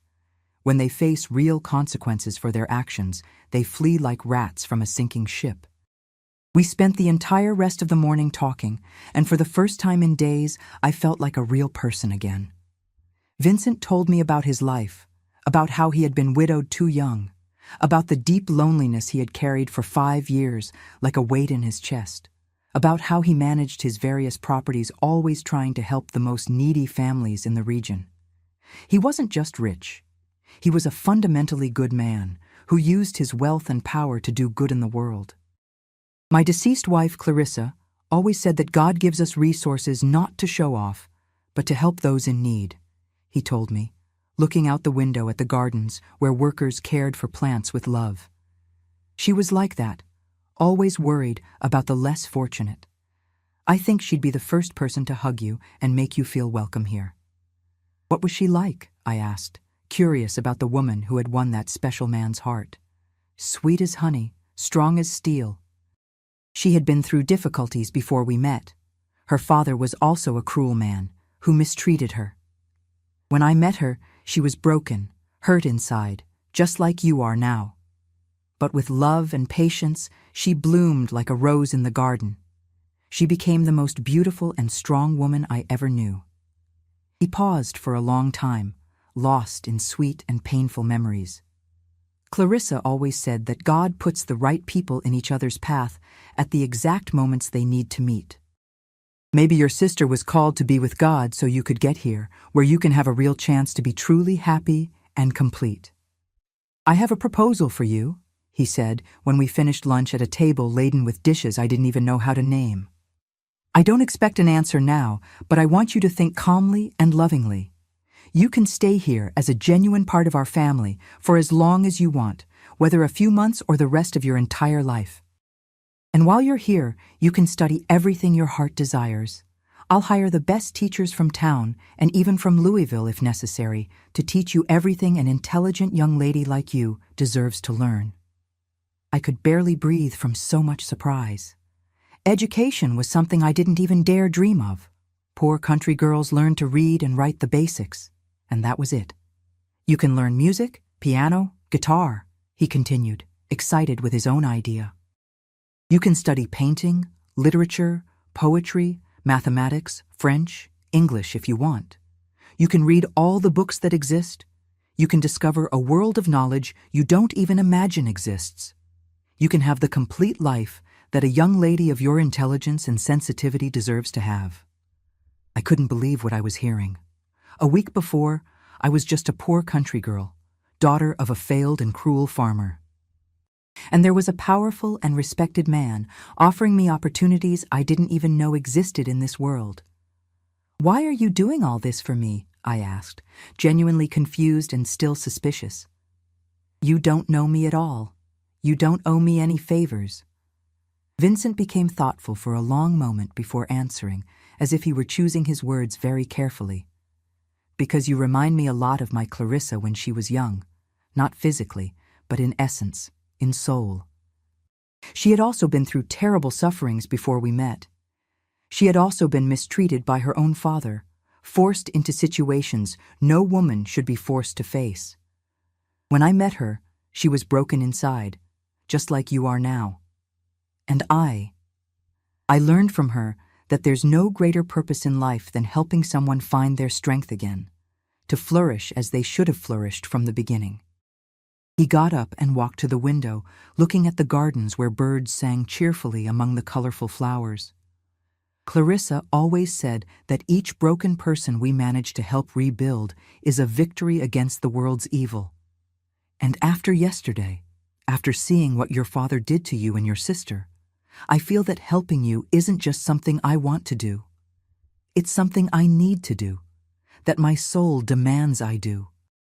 In that blessed moment, my dear ones, I felt something deep change inside me, as if a tiny seed of hope had been planted in soil that only knew sadness and suffering. For the first time since Lucy died in my arms, I was able to imagine that maybe there was still a future for me, that maybe my life hadn't ended on that terrible morning. Can I think about all this? I asked timidly, still unable to believe that so much kindness was being offered to me. Of course you can. He smiled that transformative smile. You have all the time in the world to decide. But while you think and decide, I want you to know something important. You're completely safe here. No matter what you decide about the future, no matter how long you need to heal, you'll always have a real home in this house. This is my promise before God. My dear ones, in the days that followed, Vincent kept every word he had told me, every promise he had made. My father appeared at the property on the third day after the wedding, arriving on horseback like a hurricane, red with rage, eyes bloodshot, demanding to speak with me, wanting to force me to return home as if I were a runaway animal that needed to be recaptured. But Vincent didn't even let him pass the main gate of the property. I was in the sitting room, having afternoon tea with Mrs. Crusoe, who had become my companion and almost a mother, when I heard the argument outside. I ran to the window and saw Vincent standing at the entrance, imposing as a wall, completely blocking the passage. "You no longer have a daughter," I heard Vincent say with an ice-cold voice that chilled me all over, even though I was on his side. "You sold a dead one and beat the other until she bled. Now get out of my sight before I call my men to give you exactly the treatment you deserve." My father tried to argue, shouting about father's rights, about patriarchal authority, about how I was his property until officially married. But Vincent simply made a gesture with his hand, and two enormous men appeared from nowhere, armed men who worked on the property. My father, coward as he always was at heart, mounted his horse and rode away galloping, but not before shouting threats that the wind carried away. "He won't bother you ever again," Vincent assured me when he entered the room, seeing that I was trembling by the window. "And if he tries, he'll regret it for the rest of the short life he has left." Vincent had real power in the region, and when he spread the complete story of what had happened, how my father had sold a dead daughter, beaten the other, forced a false marriage, the local society's reaction was complete disgust. In a matter of days, no one spoke to Gus anymore. Merchants refused to sell to him. Neighbors turned their faces when he passed. Even the local preacher said publicly that that man was not welcome in God's house. In exactly 1 week, as Vincent had predicted, my father hastily sold what remained of the property, for almost nothing because no one wanted to do business with him, and disappeared from the region forever.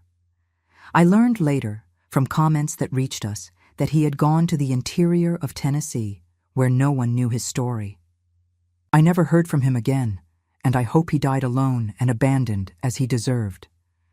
My mother, poor Ella, died 2 months later, in March 1963, of sadness and disgust. She couldn't bear losing Lucy, the shame of what her husband had done, the complete destruction of the family. Vincent took me to the wake and burial, supporting me at every moment when I collapsed from crying so much. He was the one who held my hand when they threw dirt on my mother's coffin. He was the one who consoled me when we returned home. Art, my brother, who was only 18 and didn't know what to do with his life alone, went to live with some distant relatives in Nashville. We said goodbye on a rainy April afternoon, hugging and crying a lot, promising to always write to each other. Our family had completely fallen apart, like an old fabric that unravels when you pull a loose thread. And I I began a completely new life. A life that had begun with the greatest tragedy a person can face, but which gradually transformed into the greatest blessing God has ever poured on anyone. Vincent kept his promise about my education with a dedication that moved me every day. He hired Mrs. Mercedes, a refined teacher from Louisville, to teach me English, literature, and French. He hired Mr. Anthony, a famous musician from town, to teach me piano and guitar. He brought Mrs. Hope, a respected artist, to teach me painting and drawing. 3 times a week, I had classes from morning until late at night. It was as if an entire lifetime of knowledge was being poured into my thirsty head. I devoured books like a starving person devours bread. I read Mark Twain, Edgar Allan Poe, translated French novels, poetry by Walt Whitman.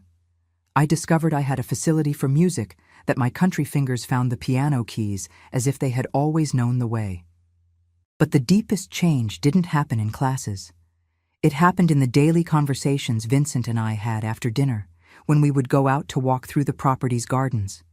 He told me about the world outside, about politics, about business, about books he had read, about travels he had made when young. And I discovered I had opinions, that I knew how to ask intelligent questions, that I could talk as an equal with a cultured man like him. "You have a brilliant mind, Irene," he told me on one of those walks, when I had been living on the property for about 6 months. "It's a shame it was hidden for so long under so much suffering." Gradually, without me really noticing when it started, the respect and gratitude I felt for Vincent began transforming into something deeper. He was no longer just my protector, my savior. I began noticing details I hadn't seen before. How he smiled when he saw me play piano, how proud he became when I understood some difficult concept in classes, how his eyes shone when we talked about literature, and he also changed with me. The serious and formal man of the first months gave way to someone more relaxed, younger, who laughed at my funny observations about city life, who taught me to waltz in the sitting room when it rained, who brought flowers from the garden to decorate my study table. It was on a September night in 1963, almost 8 months after my arrival, that everything changed between us. We were in the house's library, an enormous room full of books from floor to ceiling, I reading a French novel, and he reviewing farm documents. Suddenly, I looked up and caught him looking at me with an expression I had never seen before. "Irene," he said, closing the papers and coming to sit in the armchair next to mine. "I need to tell you something, but I'm afraid of your reaction." My heart raced. Was he tired of me? Was he going to send me away? I fell in love with you," he said simply, without beating around the bush. "It wasn't supposed to happen. You arrived here broken, needing protection, and I promised to take care of you like a daughter. But over time, you became the most extraordinary woman I've ever known, and I can't pretend anymore that I only feel fraternal affection for you." I stayed silent, my heart beating so hard I thought I would faint. Because the truth was that I had also fallen in love with him, but didn't dare admit it even to myself, much less to him. "I know it's complicated," he continued, interpreting my silence as rejection. "I know I'm much older than you. I know our situation is delicate. If you don't feel the same, I promise I'll never bring up the subject again. We can continue as we were." "Vincent," I finally managed to speak, my voice coming out as a whisper. I love you too. I've loved you for months, but was afraid it was wrong, that you saw me only as someone under your protection." The smile that lit up his face at that moment was the most beautiful thing I've ever seen in my life. He knelt in front of my armchair, took my hands in his, and said, "Then marry me for real, Irene. Not out of obligation, not by arrangement, but for love. Marry me because I want to spend the rest of my life making you happy." We married in December 1963 in a small and intimate ceremony in the property's chapel. I wore a white dress I had chosen personally, not a fake dress of obligation, but a dress of true joy. Art came from Nashville to give me away to the groom, crying with emotion seeing how radiant I was. And this time, my dear ones, when I walked to that altar, it wasn't like a condemned woman going to slaughter.